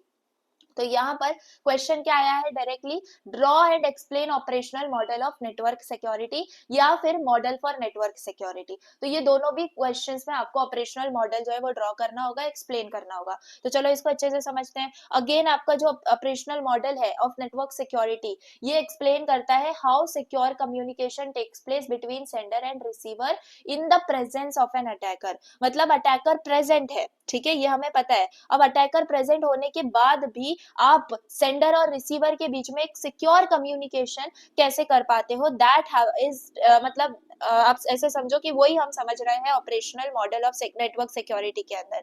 तो अगेन ये फाउंडेशन है बिहाइंड द प्रोटोकॉल्स जो अभी हम आगे पढ़ेंगे। कौन से protocols, IPsec, SSL, HTTPS, S/MIME, ये सारे प्रोटोकॉल्स हैं जो जिसका फाउंडेशन है आपका operational model of network security. ये हमें फ्लो ऑफ डेटा बताता है, सिक्योरिटी ट्रांसफॉर्मेशन कौन से अप्लाइड हुए हैं and the role of keys, algorithms and trusted services. Clear है। सो चलो जितना मतलब इजीली आप इसको समझ पाओ उतना समझना। अगेन कौन से मॉडल में कंपोनेंट्स हैं पहले वो समझ लेते हैं। सबसे पहला है आपका सेंडर, ऑब्वियसली सोर्स जो सेंड कर रहा है। तो सेंडर कौन है, वही जो मैसेज क्रिएट कर रहा है एंड सिक्योरिटी मैकेनिज्म उस पर अप्लाई कर रहा है, जैसे कि एनक्रिप्शन अप्लाई कर रहा होगा, इंटीग्रिटी चेक्स कर रहा होगा, डिजिटल सिग्नेचर्स करवा रहा होगा। So the purpose is to protect the message before transmitting it over an insecure channel. तो सबसे पहले तो आपका सेंडर है, सेंडर का काम क्या है वो हमने यहाँ पर देख लिया। सेंडर को अपना मैसेज प्रोटेक्ट करना है सेंड करने से पहले, तो बस उसके लिए वो कोई भी मेजर्स यहाँ से ले सकता है। फिर यू हैव सिक्योरिटी ट्रांसफॉर्मेशंस, यानी कि these are the operations performed to secure the message. कौन से आप परफॉर्म कर सकते हो, एनक्रिप्शन कर सकते हो, आप हैशिंग कर सकते हो, आप डिजिटल सिग्नेचर्स अप्लाई कर सकते हो। तो ये सारे ट्रांसफॉर्मेशंस हैं जो कि ओरिजिनल मैसेज को एक सिक्योर्ड मैसेज के अंदर कन्वर्ट करते हैं। ठीक है। देन थर्डली आपके पास सीक्रेट इंफॉर्मेशन है, यानी कि कीज है। ये जो सिक्योरिटी एल्गोरिथम्स हैं इनको कीज की जरूरत होती है which must be protected from attackers। Example symmetric और असिमेट्रिक कीज के बारे में हम लोग पढ़ेंगे। तो ये सारी जो एल्गोरिदम्स हैं इसके ये जो है ये वर्क ही कीज पे करती है। अगर कीज ही आपकी मतलब किसी ने चुरा ली तो आपका जो सिक्योरिटी है वो कोलैप्स हो जाएगा। तो अगेन सिमेट्रिक कीज यानी कि शेयर्ड की के अंदर आप इसको यूज करते हो, पब्लिक और प्राइवेट की पेयर, देन सेशन कीज। तो ये सारे सीक्रेट इंफॉर्मेशन के लिए आप कीज का यूज करते हो। अगर कीज आपने कॉम्प्रोमाइज कर दी तो सिक्योरिटी कोलैप्स हो जाएगी, इसलिए कीज को मतलब बहुत ज्यादा कॉन्फिडेंशियली रखना इंपॉर्टेंट है। देन कम्युनिकेशन चैनल है, तो जो मैसेज है वो हमेशा जो ट्रेवल करेगा वो एक मतलब अनसिक्योर्ड पब्लिक चैनल से करता है, जैसे कि आपका इंटरनेट हो गया। तो अटैकर्स क्या कर सकते हैं, eavesdropping, modification, masquerading, replay, DoS attacks, इन सबको हमने देख लिया है। तो ये सारे थ्रेट्स हैं जो कि अटैकर कर सकता है, right. So the message must be protected before entering the channel, है ना। चैनल में एंटर करने से पहले ही हमें उसको क्या करना पड़ेगा, प्रोटेक्ट करना पड़ेगा। फिर आपके पास अपोनेंट है, अपोनेंट यानी कि ऑब्वियसली अटैकर जो ट्राई करेगा टू ब्रेक और कॉम्प्रोमाइज वन और मोर सिक्योरिटी सर्विस। अगर उसने इसमें से एक भी जो है ना ब्रेक कर दिया तो ऑब्वियसली पूरा वो सिक्योरिटी को गिरा देगा एंड वो जो चाहे मर्जी वो अपने डेटा से कर सकता है। So this model clearly shows that attackers operate on the channel not at the sender और द रिसीवर। ठीक है। रिसीवर है आपके पास जो कि ऑब्वियसली रिसीव करेगा, applies inverse transformations to recover, जो कि एनक्रिप्ट किया था डिक्रिप्शन करने आना चाहिए, इंटीग्रिटी वेरीफाई करने आना चाहिए, सिग्नेचर वेरीफाई करने आना चाहिए। तो रिसीवर के पास ये सारी अप्रोप्रिएट कीज होनी चाहिए टू परफॉर्म दीज ऑपरेशंस। ठीक है। देन आपके पास ट्रस्टेड थर्ड पार्टी है जो कि हम कभी कभी यूज करते हैं optionally. Some transformations require trusted entities जैसे कि certificate authorities, key distribution centres. तो यहाँ पर this are used for authentication and key management। Clear है। So I hope you understood about these 7 components जो हम इसमें यूज करेंगे। बाकी अब वर्किंग देख लेते हैं। तो क्या होता है, sender message original message create करता है, फिर उसके ऊपर क्या अप्लाई करता है, सिक्योरिटी ट्रांसफॉर्मेशन यानी एनक्रिप्शन, मैक या सिग्नेचर वगैरह। फिर मैसेज को हम सिक्योरिटी कोड के साथ ट्रांसमिट करते हैं ओवर द इनसिक्योर चैनल, जैसे कि आपका इंटरनेट हो गया। ठीक है। Then attackers may try to intercept और मॉडिफाई द मैसेज, फिर रिसीवर के पास मैसेज जाता है एंड फिर वो इनवर्स ट्रांसफॉर्मेशन अप्लाई करता है, जैसे डिक्रिप्शन करने लगेगा, इंटीग्रिटी चेक करने लगेगा, ठीक है। तो रिसीवर ये सारी चीजें, इन तीनों भी चीजों को क्या करता है, सीआईए को वेरीफाई करता है। अगर वेरिफिकेशन सक्सीडेड तो कम्युनिकेशन को सिक्योर कंसीडर किया जाता है। अब यही जो है वर्किंग डायग्राम आपको यहाँ पे बनाना है, जिसमें आपका सेंडर है जो मैसेज सेंड करेगा, मैसेज को क्या होगा यहाँ पर देख लो, अगेन सेंडर लेफ्ट में, रिसीवर राइट में है आपका, मिडिल जो है ये आपका पूरा का पूरा कम्युनिकेशन चैनल है, जो कि क्या है, पूरा का पूरा इनसिक्योर है। चैनल के नीचे आप यहाँ पर देख सकते हो क्या है, अपोनेंट है, ठीक है, कौन है ये, अटैकर है। फिर आपके पास यहाँ पर ट्रस्टेड थर्ड पार्टी है, अगेन ये थर्ड पार्टी का काम हमने देखा है। फिर आपके पास सीक्रेट मैसेज है, ये सीक्रेट मैसेज यानी कि ये आपने एनक्रिप्ट किया, तो ये क्या है आपका एनक्रिप्टेड मैसेज है, एनक्रिप्टेड डेटा है। एंड यहाँ पर आपके पास आ जाता है डिक्रिप्टेड, जो ट्रांसफॉर्म होने के बाद जाता है। तो ये पूरा चैनल है, राइट, जिससे पहुंच, बस यही चैनल है जो जिससे हम डर रहे हैं, क्योंकि यही चैनल में कौन बैठा है, अटैकर बैठा है, ठीक है। जो ये ट्रांसफॉर्मेशन है ये क्या अप्लाई होती है, ये अप्लाई होती है at sender and receiver level. तो सेंडर के साइड से एनक्रिप्ट होगा डेटा, ये सारी पॉसिबिलिटीज है, एंड यहाँ पर क्या होगा, डिक्रिप्ट होगा मैसेज है, सारी चीजें वापस से चेक करी जाएंगी। तो ये सारी चीजें, तो सेंडर क्या करता है, मैसेज प्रोटेक्ट करता है, अटैकर उसको डिस्टर्ब करना ट्राई करता है, एंड रिसीवर उसको वेरीफाई करता है, बस। और ये जो ट्रस्टेड थर्ड पार्टी है ये हेल्प करती है व्हेन एवर आइडेंटिटी या फिर कीज की जरूरत है वेरिफिकेशन के लिए, ठीक है। I hope you got it. Importance क्या है? It provides a clear structure for implementing secure communication, helps identify secure services and mechanisms at each step. ये role of keys बताता है exactly which are the backbone of security, helps understand the behavior of attacker, and again आपके जो protocols हैं उनका basis ये बनता है, जो ये सारे protocols हम पढ़ेंगे, ठीक है। तो ऑपरेशनल मॉडल बहुत इंपॉर्टेंट है, एक बार और आप ये डायग्राम को देख लेना, सारी जो वर्किंग है वो देख लेना, तो आपको कैसे इसको लिखना है ये भी आप समझ चुके हो। पहले operational model of network security क्या है वो आप एक्सप्लेन करोगे, ये लिखना मत बोलना कि वो फाउंडेशन है, बेसिस है आपके ये सारे प्रोटोकॉल डिजाइनिंग का। फिर आप हर एक कंपोनेंट जो आप ड्रॉ करने वाले हो अपने पूरे के पूरे डायग्राम में, वो कंपोनेंट को एक एक करके एक्सप्लेन कर दो, फिर वो वर्किंग बता दो, डायग्राम बना दो, दैट्स इट, इससे ज्यादा कुछ नहीं आपको लिखना। अब सिमेट्रिक एंड असिमेट्रिक की क्रिप्टोग्राफी के बारे में बात करते हैं, जिसमें डायरेक्ट क्वेश्चन डिफरेंशिएट पे आपको आया हुआ है, ठीक है। सो देखो इसको आप कैसे लिखोगे, बाकी ये दोनों भी क्वेश्चन आप इससे रिलेट कर पाओगे, ओके। चलो सिमेट्रिक की क्रिप्टोग्राफी क्या है ये समझेंगे। तो symmetric key cryptography uses one single key for both encryption and decryption, यानी कि एक ही की का यूज होगा, क्या होगा, एक ही चाबी का यूज होगा आपके ताले को खोलने के लिए एंड बंद करने के लिए, दोनों के लिए। तो आप बोलोगे भाई ऐसे ही तो होता है, एक ही तो चाबी होती है। सुनो, सिमेट्रिक को समझोगे तो असिमेट्रिक बहुत ईजी लगेगा। सिमेट्रिक क्रिप्टोग्राफी में आप एक की यूज करते हो एनक्रिप्शन और डिक्रिप्शन दोनों के लिए, मतलब सेंडर और रिसीवर दोनों के पास सेम सीक्रेट की होनी चाहिए, ठीक है। तो एक की आप बताओ मुझे क्या करोगे, दोनों जगह शेयर करोगे, है ना, दोनों भी उसको लॉक और अनलॉक के लिए यूज करोगे। इमेजिन करो आपका रूम है भाई, अगर आपने रूम लॉक कर दिया तो, और दूसरे को अगर आपको बोलना है, अगर उसको कोई चाहिए चीज चाहिए आपके घर से, तो आप क्या करोगे, वो ही सेम की दोगे टू अनलॉक इट, राइट। तो यहाँ पर क्या है देखो डायग्राम से समझो, लेफ्ट में आपके पास है प्लेन टेक्स्ट इनपुट, यानी कि आपका ओरिजिनल मैसेज, ठीक है, ओरिजिनल मैसेज है। फिर आपके पास आता है एनक्रिप्शन एल्गोरिदम, तो ये क्या करेगा, इस प्लेन टेक्स्ट को लेगा, है ना, और इसको सीक्रेट की के साथ ऐड करेगा, फिर ये क्या हो जाएगा, कन्वर्ट हो जाएगा इनटू साइफर टेक्स्ट। क्या बोलते हैं इसको, साइफर टेक्स्ट बोलते हैं, जो कि आपका एनक्रिप्टेड मैसेज होता है ना, उसको साइफर टेक्स्ट बोलते हैं। तो ये जो साइफर टेक्स्ट है ये ट्रैवल करता है ना, थ्रू द इनसिक्योर चैनल। उसके बाद फिर ये डिक्रिप्शन एल्गोरिदम लगती है, अगेन उसी सेम सिक्योरिटी की जरूरत है, जिससे आप क्या करोगे, अगेन इस साइफर टेक्स्ट को कन्वर्ट करोगे इनटू द प्लेन टेक्स्ट, यानी कि ओरिजिनल मैसेज। तो अब आपका जो प्लेन टेक्स्ट आउटपुट है वो आपको मिल गया, मैसेज रिकवर हो गया। तो अगेन इस डायग्राम में आपको एंटायर सिमेट्रिक एनक्रिप्शन नजर आ रहा है, जो साइकिल हम यूज करते हैं। ये याद रखो कि ये जो मतलब सीक्रेट की है वो दोनों को सेम यूज करनी है, ठीक है। तो ये सिमेट्रिक की का हो गया। वही वर्किंग है, सेंडर एनक्रिप्ट करता है मैसेज यूजिंग शेयर्ड सीक्रेट की, फिर साइफर टेक्स्ट क्या होता है, ट्रांसमिट होता है थ्रू इनसिक्योर चैनल, और फिर रिसीवर उसको डिक्रिप्ट करता है यूजिंग द सेम की। एडवांटेजेस ये है कि भाई फास्ट है, सूटेबल है for large data, less computational cost आपको यहाँ पर लगता है ना, लाइटर है ये सीपीयू के ऊपर। तो सिस्टम्स जैसे कि आईपीसेक और टीएलएस वगैरह जैसे, वो जो है इसको यूज करते हैं फॉर लार्ज डेटा एनक्रिप्शन, बाकी बल्क एनक्रिप्शन सेट्स के अंदर इसको यूज करते हैं, ठीक है।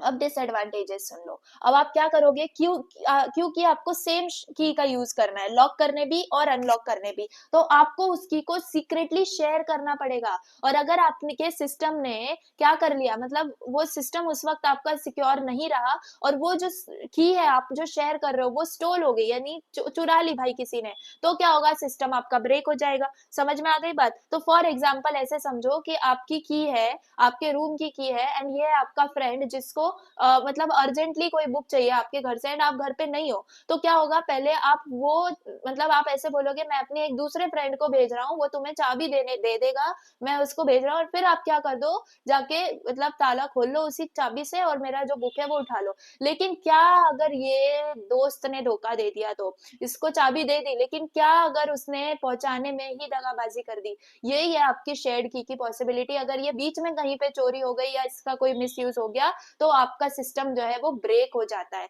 स्केलेबिलिटी इशू क्या है, n यूजर्स, तो n into n minus one by two keys required, no built in non repudiation, है ना, यहाँ पर आपका कोई नॉन रेप्यूडिएशन नहीं आता है।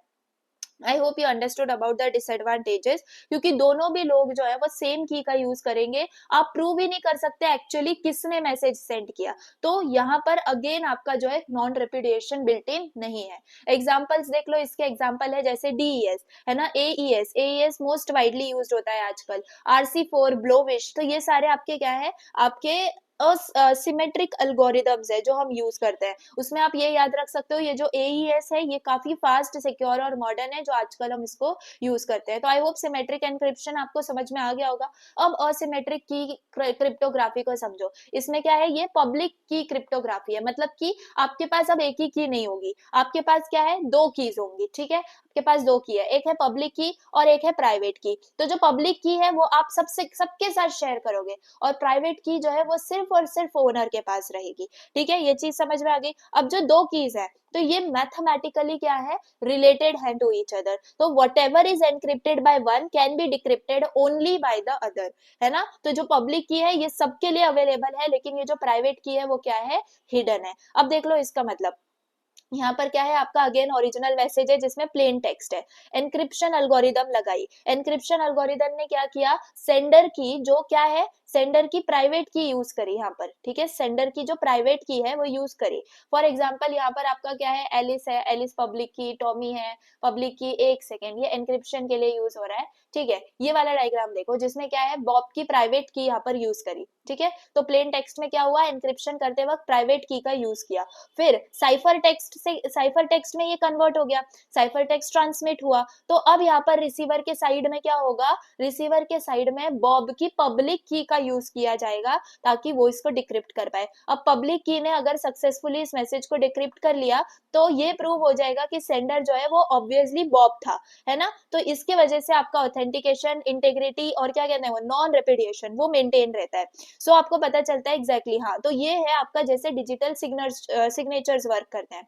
सो आई होप आपको ये समझ में आ गया। हमने क्या किया, यहाँ पर पब्लिक की में से बॉब की अगर यहाँ पर साफ साफ मैसेज डिक्रिप्ट कर देती है, मतलब कि ये बॉब ने भेजा होगा एग्जैक्टली, है ना, तो ये प्राइवेट की सिर्फ बॉब के पास रहती है और ये पब्लिक की है, और ये पब्लिक की डिक्रिप्ट करने में तभी मतलब सक्सेसफुल रहेगी जब वो इसकी प्राइवेट की नहीं उसको किया होगा क्या, एनक्रिप्ट। क्लियर है? अब ये वाला देख लो, फर्स्ट वाला फिगर, इसमें आपके पास जो प्लेन टेक्स्ट है वो क्या है, ओरिजिनल, एनक्रिप्शन होगा, एनक्रिप्शन किसके मदद से हुआ, एलिस के पब्लिक की के वजह से हुआ, तो साइफर टेक्स्ट फिर क्या होगा, ट्रैवल करेगा आपके इनसिक्योर चैनल से, फिर जो डिक्रिप्शन एल्गोरिदम है वो क्या करेगी, एलिस की प्राइवेट की का यूज करेगी, है ना, तो अगर वो एलिस की ही प्राइवेट की होगी तो आपका मैसेज क्या हो जाएगा, डिक्रिप्ट हो जाएगा, एंड एट लास्ट आपको ओरिजिनल मैसेज मिल जाएगा। ठीक है, तो anyone can encrypt using the public की एज वेल, है ना, but only the owner with the private की कैन डिक्रिप्ट। समझ में आ गई बात? कोई भी एनक्रिप्ट कर सकता है, लेकिन जो ओनर होगा वो ही डिक्रिप्ट कर सकता है। तो इस वाले डायग्राम में आपको क्या दिखा, कॉन्फिडेंशियलिटी, ठीक है, कॉन्फिडेंशियलिटी। और मुझे बताओ सेकेंड वाले डायग्राम में आपको क्या दिखा, सेकेंड वाले डायग्राम में आपको समझ में आया डिजिटल सिग्नेचर्स कैसे काम करते हैं, क्योंकि प्राइवेट की है, पब्लिक से ओपन हो गई, मतलब कि हाँ ये बॉब ने किया होगा, है ना, और यहाँ पर सिर्फ और सिर्फ प्राइवेट की यानी एलिस से ही ये क्या होगा, खुलेगा, एलिस की प्राइवेट की से ही खुलेगा, चाहे एनक्रिप्ट कोई भी कर दे, लेकिन उसी के जो है ना प्राइवेट की से डिक्रिप्ट होगा। ठीक है, तो ये आपको याद रखना है for asymmetric. Clear? So for confidentiality sender encrypt करता है और receiver using the receiver's public key, ये आपको याद रखना है, पब्लिक की सबके लिए अवेलेबल होगी, और यहाँ पर रिसीवर डिक्रिप्ट करता है यूजिंग देयर प्राइवेट की। क्लियर? तो हमेशा ये याद रखो, प्राइवेट की तो किसी और के पास हो ही नहीं सकती, तो बस वही रिसीवर ही डिक्रिप्ट कर पाएगा और कोई पढ़ नहीं पाएगा। और ऑथेंटिकेशन के लिए, जिसमें हमने डिजिटल सिग्नेचर देखा, सेंडर एनक्रिप्ट या फिर साइन करता है यूजिंग द प्राइवेट की, और रिसीवर उसको वेरीफाई करता है यूजिंग सेंडर्स पब्लिक की। तो प्लीज इसमें कंफ्यूज मत होना, एक बार थोड़ा सा स्टॉप करो वीडियो, ध्यान से पढ़ो कब पब्लिक कब प्राइवेट आपको बोलना है, क्योंकि इसमें भी कॉन्फिडेंशियलिटी और ऑथेंटिकेशन दो टाइप्स आ जाते हैं। ठीक है, I hope you got it. Advantages की बात करें तो it solves the key distribution problem, जो कि पब्लिक की जैसे पहले थी वो आप ओपनली शेयर कर रहे थे, that was not at all secure. फिर आपके पास है इट सपोर्ट्स डिजिटल सिग्नल, जिसके अंदर आप ऑथेंटिकेशन और नॉन रेपिडेशन दोनों का एडवांटेज साथ में जो है ले सकते हो। More secure against the attackers, तो ये अटैकर्स के लिए बहुत हार्ड होता है टू गेस और क्रैक द, मतलब as compare to symmetric one. Fine. Disadvantage ये है कि काफी स्लो है then symmetric cryptography, computational cost इसका हाई है, देन आपके पास not ideal for encrypting large data volumes, and या एग्जांपल्स में आप देख सकते हो, आपके पास है RSA, then Diffie Hellman and ECC, बस आपको इनके एग्जांपल्स याद रखने हैं, दैट्स ऑल। ठीक है, आरएसए का जो है ना यूज होता है डिजिटल सिग्नेचर्स के अंदर, एसएसएल हैंडशेक्स के अंदर, और ये जो डेफी हेलमैन है इसको यूज करते हैं हम फॉर सिक्योर की एक्सचेंज, और ये जो ईसीसी है ना, इसका फुल फॉर्म ऐसा था लाइक एलिप्टिक कर्व क्रिप्टोग्राफी, तो ये काफी मॉडर्न है, फास्टर है, यूज्ड इन मोबाइल डिवाइसेस। ठीक है, so you don't need to go deep into these algorithms, just इनके नाम याद रख लो वेयर दे आर यूज्ड। ठीक है, चलो ये सिमेट्रिक और असिमेट्रिक का डिफरेंस है, जो पीवाईक्यू भी है। तो सिमेट्रिक में एक ही सीक्रेट की होती है दोनों, एनक्रिप्शन और डिक्रिप्शन के लिए, यहाँ पर दो कीज का यूज होता है, पब्लिक और प्राइवेट। ये फास्ट है, ये स्लोअर है। यहाँ पर की डिस्ट्रीब्यूशन डिफिकल्ट है, यहाँ पर ये की डिस्ट्रीब्यूशन की प्रॉब्लम सॉल्व कर दी है। Not scalable for large network, ये हाईली स्केलेबल है। कोई डिजिटल सिग्नेचर नहीं होता, सपोर्ट करता है डिजिटल सिग्नेचर को। बल्क एनक्रिप्शन के लिए हम यूज करते हैं, जैसे कि एईएस, डीएस, यहाँ पर हम इसको यूज करते हैं फॉर सिक्योर की एक्सचेंज, जिसमें हम ऑथेंटिकेशन अप्लाई करते हैं। Less computational power needed, high computational power needed. So I hope अब आप इसका जो है आंसर बहुत अच्छे से लिख लोगे। How they work together in real system, तो most modern security protocols use both, मतलब असिमेट्रिक भी यूज करेंगे और सिमेट्रिक भी यूज करेंगे। तो असिमेट्रिक का यूज करते हैं to securely exchange the keys, और सिमेट्रिक का यूज करते हैं एक्चुअल डेटा को एनक्रिप्ट करने के लिए। तो ये इसके एग्जांपल्स हो गए। फाइन, अब देख लो, अब यहाँ पर आपके security in network, transport and application layers, हर एक लेयर में क्या क्या प्रोटोकॉल्स का यूज होता है, एंड देख लो इतने सारे आपके इसी कॉन्सेप्ट से आपके पीवाईक्यूज हैं। तो देख लेते हैं, सबसे पहली बात इसका इंट्रोडक्शन। तो network security must be applied at multiple layers of the OSI model, because threads में अकर एट एनी लेयर, है ना, कोई भी लेयर के ऊपर आपका जो थ्रेट है वो हो सकता है। Hence different protocols provide protection. तो आप कैसे करोगे, नेटवर्क लेयर पे कौन सा प्रोटोकॉल, आईपीसेक काम करेगा, ट्रांसपोर्ट लेयर पे ये वाले प्रोटोकॉल काम करेंगे, एप्लीकेशन लेयर पे ये वाले प्रोटोकॉल, सिस्टम और बाउंड्री सिक्योरिटी के अंदर ये। तो हर एक लेयर के लिए एक डिफरेंट प्रोटोकॉल मेंटेन करके रखा है, ताकि किसी भी लेवल पे आपका जो है ना सिक्योरिटी कॉम्प्रोमाइज ना हो। So this layered approach ensures confidentiality, integrity, authentication and availability across the entire communication process. तो अब आपको कोई भी शॉर्ट नोट आ सकता है, जैसे डायरेक्ट शॉर्ट नोट आईपीसेक पे आ गया, आपको एसएसएल का हैंडशेक प्रोटोकॉल पूछा गया है, एचटीटीपी पे, मतलब कोई भी प्रोटोकॉल पे शॉर्ट नोट एक्सपेक्टेड है। तो हर एक प्रोटोकॉल को समझना इंपॉर्टेंट है, एंड वो कौन से नेटवर्क लेयर में यूज होता है वो समझना इंपॉर्टेंट है। So let's see. सो सबसे पहला है आपका आईपीसेक। आईपीसेक क्या है, आईपी सिक्योरिटी। क्लियर है, अगेन ये आपका किसका प्रोटोकॉल है, नेटवर्क लेयर का प्रोटोकॉल है, ये आपको याद रखना है। तो ये है इंटरनेट प्रोटोकॉल सिक्योरिटी। आईपी का फुल फॉर्म क्या है आपको पता है, इंटरनेट प्रोटोकॉल, तो इस चीज को आप याद रख सकते हो या।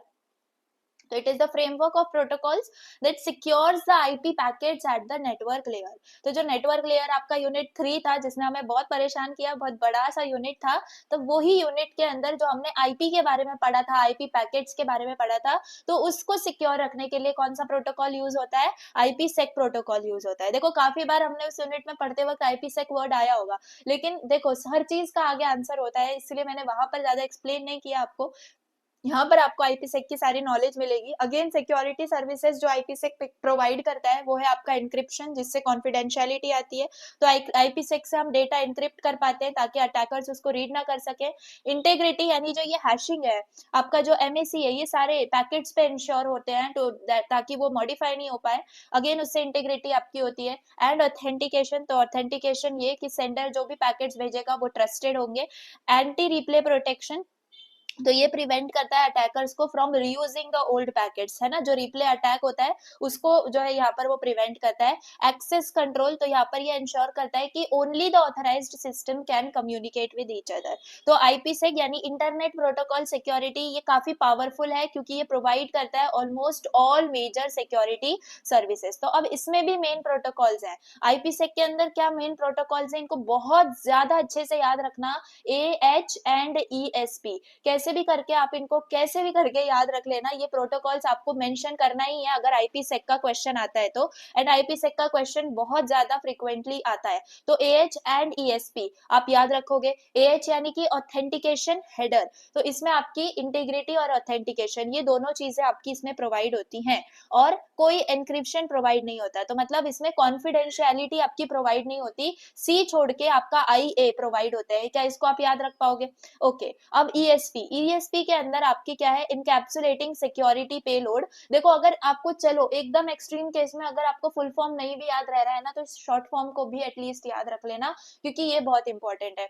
ये आपकी ये जो है ये सिर्फ आपका कॉन्फिडेंशियलिटी नहीं देता, आपका आई और ए यानी इंटीग्रिटी और ऑथेंटिकेशन ये दोनों देता है। मतलब अवेलेबिलिटी के जगह ऑथेंटिकेशन आप याद रख लेना। और यहाँ पर CIA ये दोनों भी चीजें देता है, तो ये काफी ज्यादा कॉमनली यूज्ड है।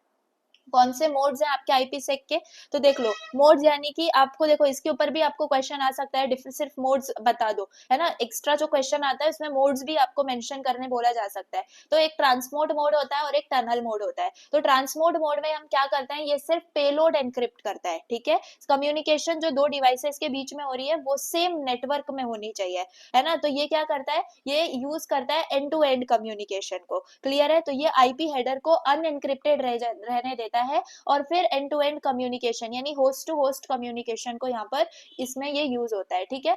बाकी टनल मोड की अगर हम बात करें तो ये एंटायर आईपी पैकेट को एनक्रिप्ट करता है। ये सिर्फ पेलोड को एनक्रिप्ट करता है, ये पूरे के पूरे आईपी पैकेट को एनक्रिप्ट करता है। इसको वीपीएन्स में यूज करते हैं यानी वर्चुअल प्राइवेट नेटवर्क्स में यूज करते हैं। And secure gateway to gateway communication है। तो ये है आपका एंड टू एंड यानी कि host to host communication, host to host communication, और ये है गेटवे टू गेटवे कम्युनिकेशन, ठीक है। तो टनल मोड के अंदर आपका एक जो पैकेट है उसको आप एक दूसरे पैकेट के अंदर मतलब ऐसे समझ लो उसको बंद कर देते हो और फिर फुल्ली एनक्रिप्ट करने के बाद उसको कम्युनिकेशन के लिए भेजते हो, ठीक है। So I hope you understood. कहाँ पे ये यूज होते हैं, वीपीएन्स में, secure site to site communication, remote employ access and securing IP traffic between routers and servers. तो इसमें ये आपका आईपीसेक जो है वो यूज होता है। छोटे छोटे पॉइंट्स याद रख लो। आईपीसेक क्या प्रोटेक्ट करता है, एंटायर आईपी पैकेट को प्रोटेक्ट करता है। और ईएसपी, इससे आपको इंक्रिप्शन मिलता है। एएच से आपको ऑथेंटिकेशन मिलता है। और ट्रांसपोर्ट मोड आपका डेटा प्रोटेक्ट करता है। टनल मोड आपकी सब चीजें प्रोटेक्ट करता है, ठीक है। तो ये आपको यहाँ पर याद रखना है, छोटे छोटे पॉइंट्स। बाकी सिक्योरिटी इन ट्रांसपोर्ट लेयर, तो नेटवर्क लेयर में आईपीसेक हो गया, ट्रांसपोर्ट लेयर में आपका एसएसएल और टीएलएस का यूज होता है। एसएसएल यानी कि सिक्योर सॉकेट लेयर, और टीएलएस यानी ट्रांसपोर्ट लेयर सिक्योरिटी। ये दोनों प्रोटोकॉल्स का यूज होता है that provides end to end security between client and server at the transport layer. तो जब भी आप देखो क्या HTTPS है ना, फिर यहाँ पर // फिर SSL TLS ही यहाँ पर जो है ना यूज होता है, ठीक है। तो ये जो है आपका इसका यही मतलब है एंड टू एंड सिक्योरिटी, ठीक है। ये बिहाइंड द सीन्स आपके यही दोनों प्रोटोकॉल्स वर्क कर रहे होते हैं। तो कौन सी सिक्योरिटी प्रोवाइड होती है, देख लो। सर्वर ऑथेंटिकेशन, क्लाइंट वेरीफाई करता है कि सर्वर की आइडेंटिटी, है ना, क्या वो सर्वर जेन्यून है ना, जिससे आप जो है फेक वेबसाइट से प्रिवेंट होते हो फ्रॉम प्रिटेंडिंग कि वो रियल है। क्लियर?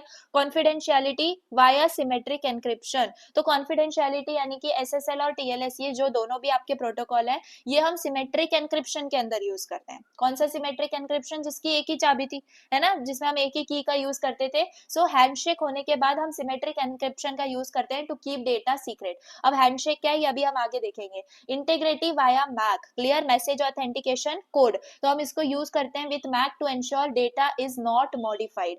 फिर आपके पास आता है ऑप्शनल क्लाइंट ऑथेंटिकेशन, तो समटाइम्स आपका जो सर्वर है वो मतलब वेरीफाई करता है क्लाइंट को, तो इसको हम यूज करते हैं फॉर लाइक बैंकिंग वगैरह एंटरप्राइज सिस्टम्स, तो ये ऑप्शनल क्लाइंट ऑथेंटिकेशन है। तो आई होप कि आपको समझ में आ गया कौन सी सिक्योरिटीज प्रोवाइड होती हैं। अब ये है एसएसएल का आर्किटेक्चर, तो आर्किटेक्चर में क्या क्या है चीजें देख लो। आपका एसएसएल हैंडशेक प्रोटोकॉल है, तो यहाँ पर आपकी जो है ना सारी अल्गोरिदम्स ऑथेंटिकेट, जो सर्वर है वो ऑथेंटिकेट होता है, सारी अल्गोरिदम नेगोशिएट होती हैं और कीज एक्सचेंज होती हैं, ठीक है। एसएसएल चेंज साइफर प्रोटोकॉल, यहाँ पर आप एनक्रिप्टेड मोड में स्विच हो जाते हो। फिर है आपके पास एसएसएल अलर्ट प्रोटोकॉल, यहाँ पर आप एरर्स रिपोर्ट करते हो, ठीक है, एरर्स रिपोर्ट करते हो। फिर है एचटीटीपी, ठीक है, तो एचटीटीपी क्या है, अगेन आपका एप्लीकेशन लेयर के अंदर आप यूज करते हो। एसएसएल रिकॉर्ड प्रोटोकॉल अगेन आपके पास है, ये क्या है, ये आपको कॉन्फिडेंशियलिटी प्रोवाइड करता है थ्रू एनक्रिप्शन एंड इंटीग्रिटी। फिर टीसीपी है एंड आईपी है, तो ये क्या है, ये बिलो है। So I hope you understood about this, है ना। तो ये छोटा सा स्टैक है, इसको आपको याद रखना है फॉर एसएसएल, ये टॉप ऑफ टीसीपी से below the application protocol like HTTP पे काम करता है, ठीक है। बाकी ये है आपके पास रिकॉर्ड प्रोटोकॉल, क्या है, जो कॉन्फिडेंशियलिटी और इंटीग्रिटी प्रोवाइड करता है for all SSL communication. Handshake protocol negotiate करता है एनक्रिप्शन एल्गोरिदम, कीज एक्सचेंज करता है, सर्वर ऑथेंटिकेट करता है एंड सिक्योरिटी सेशंस एस्टैब्लिश करता है। आई होप आपको मैंने समझा दिया। तो ये जो हैंडशेक है ना, ये एनक्रिप्टेड डेटा ट्रांसमिट होने से पहले होता है, ठीक है। तो अब ये जो हैंडशेक है ये क्या है, तो क्लाइंट पहले हेलो मैसेज भेजता है, बोलता है कि hi I want a secure connection, है ना, और मेरे पास एल्गोरिदम्स है सपोर्ट करने के लिए। फिर सर्वर बोलता है भाई पहले सर्टिफिकेट दिखाओ, और फिर सर्वर भी हेलो भेजता है ना। तो सर्वर बोलता है कि देखो ये तो मेरी आइडेंटिटी हो गई, अब मुझे सर्टिफिकेट है मेरे, ये सर्वर का पब्लिक की का सर्टिफिकेट वो भेज देता है। और फिर क्लाइंट सर्वर क्या करता है, सर्वर आइडेंटिटी को वेरीफाई करता है कि भाई ये सही है क्या, उसका सर्टिफिकेट देख के, और फिर सब चीजें वेरीफाई करता है। फिर क्लाइंट अपनी सेशन की भेजता है ना। क्लाइंट क्या करता है, एनक्रिप्टेड रैंडम सिमेट्रिक की भेजता है, किसको, आपके सर्वर को, ठीक है, सर्वर को पब्लिक की को, और फिर उसको सेंड करता है। फिर ये सर्वर ही डिक्रिप्ट कर सकता है, ये याद रखो, और दोनों में साइड्स में स्विच होता है फिर टू द सिमेट्रिक एनक्रिप्शन। सो इस पॉइंट के बाद कम्युनिकेशन फास्ट और सिक्योर हो जाता है। तो यहाँ तक 4 पॉइंट तक क्या होता है, 4 स्टेप्स तक असिमेट्रिक काम चलता है ना, कीज एक्सचेंज होती है ना इसीलिए। और सिमेट्रिक के अंदर फिर आपका यहाँ पर 5th से जो आगे कम्युनिकेशन होगा जिसमें एक्चुअल डेटा होगा, उसमें सिमेट्रिक यूज होता है, ठीक है। अब इसका डायग्राम आपको बनाना बहुत जरूरी है, ये डायग्राम है, आपको हमेशा इसको बना के दिखाना है। हैंडशेक प्रोटोकॉल, देखो ये काफी इंपॉर्टेंट क्वेश्चन है, पीवाईक्यू आया हुआ क्वेश्चन है। तो देख लो यहाँ पर आपको सबसे पहले क्लाइंट, जो अभी मैंने स्टेप्स बताए वो ही है। क्लाइंट क्या करता है, हेलो भेजता है, भाई हेलो, है ना, कि मतलब मैं सपोर्ट हूँ भाई, अल्गोरिदम्स मुझे सपोर्ट कर रही हैं, कोई भी रैंडम नंबर यहाँ पर वो भेजता है। फिर यहाँ पर ये सर्वर का हेलो एक्सपेक्ट करता है, तो सर्वर ने हेलो भेज दिया। सर्वर ने हेलो भेजने के बाद सर्वर ने अपना सर्टिफिकेट भेजा, ठीक है। फिर उसको की एक्सचेंज करने के लिए जो पैरामीटर्स चाहिए वो भेजे। फिर उसने क्लाइंट से भी सर्टिफिकेट की रिक्वेस्ट करी, क्योंकि उसको भी क्लाइंट देखना है भाई जेन्युइन है या नहीं है। फिर क्या होता है, सर्वर अपना हेलो कंप्लीट करता है। समझ में आई बात कैसे हुआ, क्लाइंट ने हेलो भेजा, सर्वर ने हेलो भेजा, लेकिन सर्वर ने साथ में क्या क्या भेजा, एक तो उसने अपना सर्टिफिकेट भेजा जिसमें उसके सर्वर की क्या होगी, पब्लिक की होगी। उसके बाद सर्वर ने की एक्सचेंज करने के पैरामीटर्स भेजे। उसने फिर रिक्वेस्ट की क्लाइंट से कि मुझे सर्टिफिकेट भेजो तुम अपना, और उसके बाद फिर सर्वर का हेलो यहाँ पे कंप्लीट होता है। फिर क्या होगा, क्लाइंट अपना सर्टिफिकेट भेजेगा, फिर क्लाइंट अपने की एक्सचेंज पैरामीटर्स भेजेगा, ठीक है। और उसके बाद सर्टिफिकेट वेरीफाई हो गया ये भी बता देगा, किसका सर्टिफिकेट वेरीफाई हुआ इस केस में, आपके सर्वर का, ओके। फिर इसके बाद क्या होगा, जो है ना cipher spec, change cipher spec, यानी कि अब क्लाइंट क्या करेगा, अपना सिक्योर सेशन एस्टैब्लिश करेगा, तो वो अपना जो है ना कीज वो यहाँ पर चेंज करेगा और फिनिश करेगा। सिमिलरली ये अपने कीज भेजेगा और फिनिश करेगा। सो अब आपका जो असिमेट्रिक एनक्रिप्शन है वो हो गया है। अब आपके दोनों भी साइड में सिमेट्रिक एनक्रिप्शन काम करेगा। तो ऐसा ही है जो आपका HTTPS जो है ना वो काम करता है, एक्चुअली वो ऐसे सिक्योर रहता है, ठीक है। So I hope you understood. बस सिंपल ये याद रखो, SSL TLS का हैंडशेक अगर पूछा गया है तो आपको ये याद रखना है, पहले क्लाइंट हेलो भेजता है, फिर सर्वर हेलो भेज के अपनी आइडेंटिटी प्रूव करता है, क्लाइंट से उसका सर्टिफिकेट मांगता है, और फिर क्लाइंट क्या करता है, एनक्रिप्टेड सेशन की उसको भेजता है ना, उसका सर्टिफिकेट वेरीफाई करता है। एंड सिमिलरली जो है दोनों भी साइड से फिर सिमेट्रिक एनक्रिप्शन चलता है। क्लियर हो गई बात? आई होप यू गॉट इट। तो ये बहुत इंपॉर्टेंट था। अब HTTPS को समझते हैं, जो कि एप्लीकेशन लेयर का सिक्योरिटी है प्रोटोकॉल। क्या है HTTPS? अभी तक याद रखो, हमने IPsec पढ़ा जो नेटवर्क लेयर का प्रोटोकॉल है, एंड एप्लीकेशन लेयर का HTTPS है, ट्रांसपोर्ट लेयर का आपके SSL और TLS। I hope you got it. अब यहाँ पर आ जाओ HTTPS के अंदर। सो HTTPS क्या है? HTT प्लस SSL/TLS, यानी कि HTTP और HTTPS सेम है, ये आपको नहीं समझना है, ठीक है। ये क्या प्रोवाइड करता है हमें? Secure web browsing by encrypting all the HTTP data. तो HTTP को हम SSL TLS के साथ जब ऐड कर देते हैं तो ये बनता है HTTPS, ठीक है। अब ये कैसे काम करता है देखो, ये काम करता है, सबसे पहले ब्राउजर कनेक्ट करता है टू सर्वर यूजिंग पोर्ट 443। तो हमेशा आपका जो HTTPS है वो कौन सा पोर्ट यूज करता है? 443। पोर्ट 80 यूज नहीं करता है, ये याद रखो। SSL TLS हैंडशेक परफॉर्म करते हैं, ऑथेंटिकेशन और की एक्सचेंज, मतलब कि SSL TLS का जो अभी हमने हैंडशेक देखा वो परफॉर्म होता है, जिसके वजह से HTTPS पहले सिक्योर बन जाता है। फिर उसके बाद जो HTTP डेटा है वो सेंड होता है over the encrypted SSL tunnel, है ना। अब जो सारे वेबसाइट का डेटा है, लॉगिन, फॉर्म्स, पेमेंट्स, अब ये ट्रैवल करते हैं in the encrypted form. I hope आपको समझ में आ गया। बस ये 3 स्टेप्स परफॉर्म होते हैं HTTPS के अंदर। क्लियर? क्या बेनिफिट्स हैं HTTPS के देख लो। ये लॉगिन पेजेस प्रिवेंट करता है, पेमेंट गेटवेज प्रिवेंट करता है, फिर प्रोटेक्ट करता है, सॉरी, और क्या? ईव्सड्रॉपिंग प्रिवेंट करता है, कहीं कोई सीक्रेटली हमारा डेटा देख तो नहीं रहा है। फिर man in the middle attacks को यहाँ पर ये खत्म करता है, ठीक है। So I hope you understood about this. ये देख लो, ये पोजीशन है ऑफ ए सिक्योर HTTP। ये है आपका HTTP, नॉर्मल HTTP, ठीक है। ये क्या है? सिंपल एक स्टैक है ना, जिसमें कोई सिक्योरिटी नहीं है, सिर्फ इंटरनेट प्रोटोकॉल TCP HTTP है, ठीक है, हाइपर HTTP। तो बेसिकली ये क्या है? एक सिक्योर, मतलब एक HTTP का स्टैक है जो कि सिक्योर नहीं है, नो सिक्योरिटी यहाँ पर। लेकिन यहाँ पर क्या है? आपकी सिक्योरिटी है। देखो, आपका IP तो है, TCP भी है, HTTP भी है, लेकिन सिक्योर है। सॉकेट लेयर आ गया, यानी कि SSL आ गया, जो कि यहाँ पर आपका सिक्योर है, ठीक है। So I hope you understood HTTP और सिक्योर HTTP में क्या डिफरेंस है। फिर HTTPS का ट्रांजेक्शन कैसे होता है ना। HTTPS का ट्रांजेक्शन देख लो, इसमें पहला TCP कनेक्शन होता है, क्लाइंट, और ये है वेब सर्वर, ठीक है। पहले TCP कनेक्शन होगा, फिर SSL कनेक्शन होगा, है ना। फिर आपका सिक्योर HTTP क्या होता है? कम्युनिकेशन होता है, और फिर आपका HTTP ट्रांजेक्शन होता है। तो सारे कम्युनिकेशन जो है वो प्रोटेक्टेड है after SSL connection is establish, ठीक है। तो पहले आपका क्या होता है?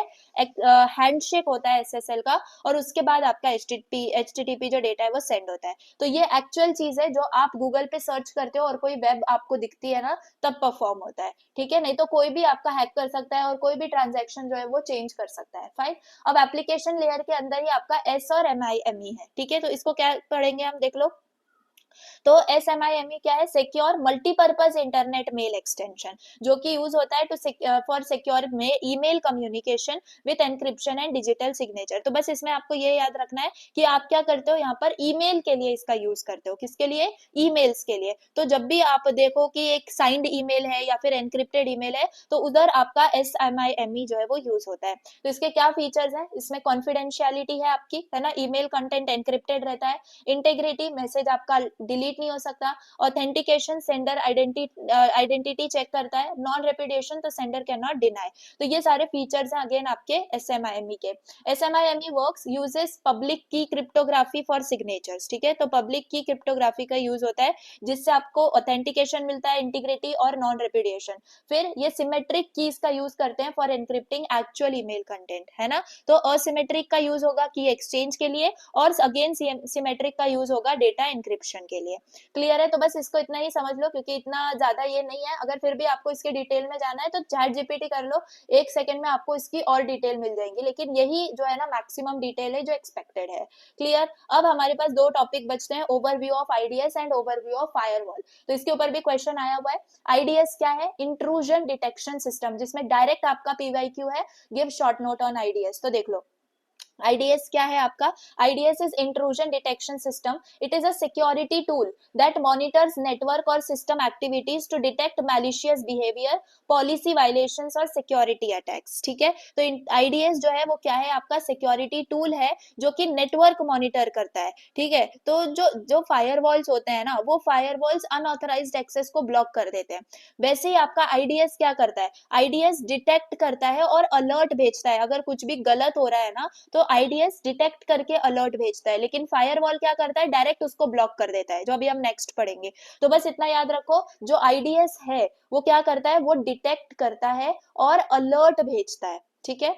और जो फायरवॉल है वो डायरेक्टली क्या करता है, प्रिवेंशन करता है, यानी कि उसको ब्लॉक कर देता है, ठीक है। किसको ब्लॉक करता है, अनऑथराइज्ड एक्सेस को। समझ में आ गई बात। अब आईडीएस की जरूरत क्यों है, तो modern networks face attacks such as port scanning हो गई, अटैकर स्कैन करते हैं ना कौन सा पोर्ट ओपन है, फिर मालवेयर एंड वर्म्स यानी वायरसेस जो है वो स्प्रेड जो भी हुए हुए हैं नेटवर्क के अंदर वो देखता है, फिर उसके बाद डॉस या डीडॉस अटैक्स देख रहा होता है कि कहाँ पे हम सिस्टम अनअवेलेबल कर दे, अनऑथराइज्ड एक्सेस के अटेम्प्ट्स करता है ना, लॉगिन करने की कोशिश करता है विदाउट परमिशन, पैकेट फ्लडिंग होती है जिसमें काफी सारे पैकेट्स जो है वो भेजे जाते हैं टू क्रैश द सिस्टम, फिर सस्पिशियस लॉगिन बिहेवियर जिसमें आप मल्टीपल फेल्ड लॉगिन जा रहे होते हैं, अनयूजुअल एक्सेस टाइम्स होता है।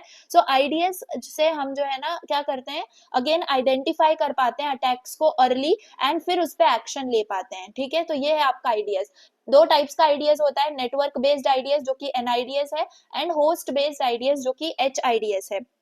तो एनआईडीएस के अंदर क्या है, it is placed at strategic points in the network, जैसे कि आपके गेटवेज के पास, राउटर्स के पास, इसको क्या रख है ना सिचुएट किया जाता है। Monitors all the network traffic for the suspicious pattern, है ना, तो सारे नेटवर्क ट्रैफिक का जो है ना पैटर्न ये समझता है, और फिर कौन से अटैक्स को ये डिटेक्ट करता है, जैसे कि स्कैनिंग वाला, पैकेट फ्लड्स, एमआईटीएम अटैक्स, है ना।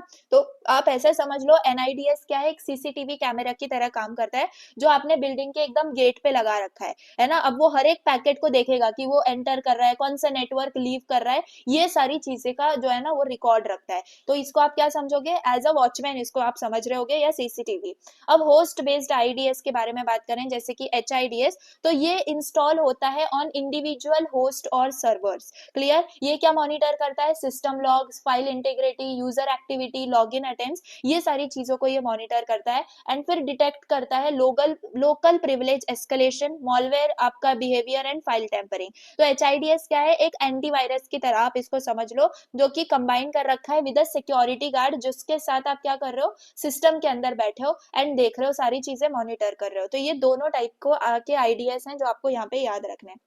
अब कौन से डिटेक्शन टेक्निक्स यूज होती हैं, तो signature based detection and anomaly based detection. तो सिग्नेचर बेस्ड डिटेक्शन में क्या होता है, अब देखो आईडीएस जो है वो डिसाइड करता है कि क्या नॉर्मल है क्या सस्पिशियस है, ठीक है, बस इतना याद रखो। ये दो तरीके से आपका डिटेक्ट हो सकता है। तो जो सिग्नल बेस्ड डिटेक्शन है इसमें क्या करता है, ये डेटाबेस का यूज करता है ऑफ नोन अटैक सिग्नेचर्स, यानी कि पैटर्न्स देखने की कोशिश करता है। फिर डिटेक्ट करता है नोन थ्रेड्स को एक्यूरेटली, मतलब जो पहले उसने डिटेक्ट कर रखे हैं या फिर जो उसके डेटाबेस में प्रेजेंट है वो थ्रेड्स को वो एक्यूरेटली डिटेक्ट कर लेता है। तो ये फास्ट और रिलायबल है, but can not detect new attacks. तो जो उसकी डेटाबेस में है उनको तो वो बहुत अच्छे से एक्यूरेटली डिटेक्ट कर सकता है, लेकिन जो उसके डेटाबेस में नहीं है वो उनको डिटेक्ट नहीं कर सकता, इसलिए 0 डे वल्नरेबिलिटीज है।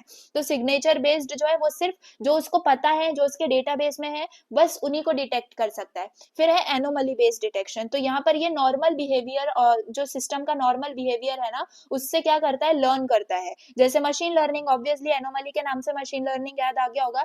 तो यहाँ पर अगर कोई भी, जैसे कि ग्राफ नॉर्मली आपका ऐसा चलता है ऐसा चलता है, अगर कहीं पर भी आपका जो ग्राफ है वो ऐसे हो गया, यानी एनोमली डिटेक्ट हो गई, तो उस केस में वो नॉर्मल नहीं है, मतलब वो समझ लेता है and it can detect the unknown errors but may produce the false alarms, ठीक है। तो एनोमली बेस्ड क्या है ना, अननोन जो है वो डिटेक्ट कर सकता है, बट कई टाइम पे अनु मतलब गलत भी इंफॉर्मेशन को ये मतलब एज एन अटैक समझ लेता है, ठीक है। So I hope you understood signature based and anomaly based detection. अब फंक्शंस की बात करें आईडीएस के, तो ये मॉनिटर करता है नेटवर्क और सिस्टम ट्रैफिक को, मतलब कंटिन्यूअसली इनका मतलब नजर रहती है रियल टाइम एक्टिविटी पे। Detect and flags the suspicious behaviour, अगर कुछ अबनॉर्मल होता है तो आईडीएस उसको इंस्टेंटली डिटेक्ट कर लेता है। लॉग्स द सिक्योरिटी इवेंट्स, मतलब कि उन अटैक्स की इंफॉर्मेशन अपने डेटाबेस में स्टोर करता है फॉर एनालिसिस। फिर alerts administrator for the immediate action, तो जैसे मैंने पहले ही बताया आईडीएस सिर्फ डिटेक्शन और अलर्ट के लिए यूज होता है। तो अगेन यहाँ पर ये क्या करता है, ट्रिगर वार्निंग्स भेजता है ताकि एक्शन लिया जाए इस पे immediately. Helps analyze attacks for future prevention, ठीक है, इसको हम यूज करते हैं to improve security and prevent future attacks. I hope you understood. Limitations ये है कि प्रिवेंट नहीं कर सकता, उसको ब्लॉक नहीं कर सकता, ये काम अब आगे हम पढ़ेंगे फायरवॉल करता है, ठीक है। It may generate false positives, ठीक है, समटाइम्स जो आईडीएस है वो नॉर्मल बिहेवियर को भी अटैक समझ लेता है। Requires regular updating of signatures, ठीक है। तो जो सिग्नेचर बेस्ड आईडीएस है उसको हमें रेगुलरली अपडेट करना पड़ता है with the new attack signatures, ताकि उसके पास मैक्सिमम अटैक्स की जो है नॉलेज हो। क्लियर। तो आईडीएस क्या है, अगेन एसेंशियल सिक्योरिटी कंपोनेंट है that detects malicious activities at the network and host level using signature based and anomaly based method. I hope अब याद हो गया होगा आपको टाइप्स भी। अब यहाँ पर लास्ट कॉन्सेप्ट है ओवरव्यू ऑफ फायरवॉल्स, ठीक है। तो फायरवॉल्स क्या है, अगेन देखो इसके ऊपर आपको डायरेक्ट पीवाईक्यू आया हुआ है। चलो फायरवॉल के बारे में बात करते हैं। तो फायरवॉल भी आपका एक सिक्योरिटी डिवाइस है या फिर सॉफ्टवेयर है जो कि आपने प्लेस किया है at the boundary of network to control incoming and outgoing traffic based on a set of predefined security rules, ठीक है। तो यहाँ पर ये अगेन एक बैरियर की तरह काम करता है ट्रस्टेड इंटरनेट नेटवर्क और अनट्रस्टेड एक्सटर्नल नेटवर्क के बीच में, है ना। यानी कि ये ट्रस्टेड है और इंटरनेट क्या है, अनट्रस्टेड है, राइट। तो इन दोनों के बीच में एक बैरियर का काम जो है ना, ये आपके फायरवॉल का है, ठीक है। तो फायरवॉल क्या है, एक सिक्योरिटी गार्ड है जैसे आप समझो, जो कि ऑर्गेनाइजेशन के एकदम एंट्रेंस पे बैठा हुआ है, ठीक है। अब ये चेक कर रहा है कि कौन एंटर कर रहा है, कौन एंटर नहीं कर रहा है। क्लियर। तो यहाँ पर आपके पास क्या है, लेफ्ट में सारे इंटरनल कॉर्पोरेट नेटवर्क्स हैं और ये है इंटरनेट जो कि अनट्रस्टेड है। फिर फायरवॉल क्या करेगा, एक प्रोटेक्टिव वॉल की तरह यहाँ पर काम कर रहा है। क्लियर। तो फायरवॉल सिर्फ जो है मतलब सेफ और लेजिटिमेट जो ट्रैफिक होता है ना, उसी को अलाउ करता है इनटू द नेटवर्क, एंड जो हार्मफुल और अनऑथराइज्ड ट्रैफिक है उसको ब्लॉक कर देता है। डायरेक्ट ब्लॉक, यहाँ पर कोई अलर्ट का डिटेक्ट का सिस्टम नहीं है, डायरेक्ट ब्लॉक करने का काम फायरवॉल करता है, ठीक है। क्यों फायरवॉल्स की जरूरत है, to prevent unauthorized access, directly prevention के लिए हम इसको यूज करते हैं। To block harmful traffic such as malware, scans या इंट्रूजन्स, ठीक है। फिर to protect sensitive resources from the external attacks, उसके बाद जो अपना जैसे सर्वर्स हो गए, डेटाबेस हो गई, कॉन्फिडेंशियल फाइल्स हो गई, ये सब आपके फायरवॉल के एक साइड रहते हैं ताकि प्रोटेक्टेड रहे। To enforce network usage policies, fine. अब क्या क्या फंक्शंस है फायरवॉल के देख लो। सबसे पहले पैकेट फिल्टरिंग, है ना, यानी कि आपका फायरवॉल जो है वो चेक करता है एक एक पैकेट को based on the IP address, port number, protocol, ठीक है। अगर वो मैच कर रहा है, अब उसके रूल्स से मैच कर रहा है तो भाई वो पास्ड है, अगर नहीं कर रहा है तो ब्लॉक, डायरेक्ट ब्लॉक, ठीक है। तो अगर सिर्फ पोर्ट 80 और पोर्ट 443 अलाउड है तो फायरवॉल क्या करेगा, बाकी सारे पोर्ट्स को ब्लॉक कर देगा। ऐसा काम है पैकेट फिल्टरिंग का। फिर है ट्रैफिक मॉनिटरिंग। तो ट्रैफिक मॉनिटरिंग में जो फायरवॉल है वो वॉच करता है सारे इनकमिंग और आउटगोइंग ट्रैफिक को फॉर सस्पिशियस बिहेवियर, ठीक है, सस्पिशियस बिहेवियर। तो क्या करता है, ये चेक करता है ना, सब विजिटर्स का बिहेवियर चेक करता है गेट के ऊपर बैठ के। फिर एक्सेस कंट्रोल। तो फायरवॉल क्या करता है, इंप्लीमेंट करता है सिक्योरिटी रूल्स टू अलाउ और डिनाई द ट्रैफिक, ठीक है। तो ये अपने रूल्स के हिसाब से अलाउ कर पाता है कि कौन एंटर करेगा और कौन नहीं करेगा, ठीक है। Protection against the attacks. तो इससे आप DoS attempts, port scanning, IP spoofing, इन सब अटैक्स के अगेंस्ट आप फायरवॉल का यूज कर सकते हो, ठीक है।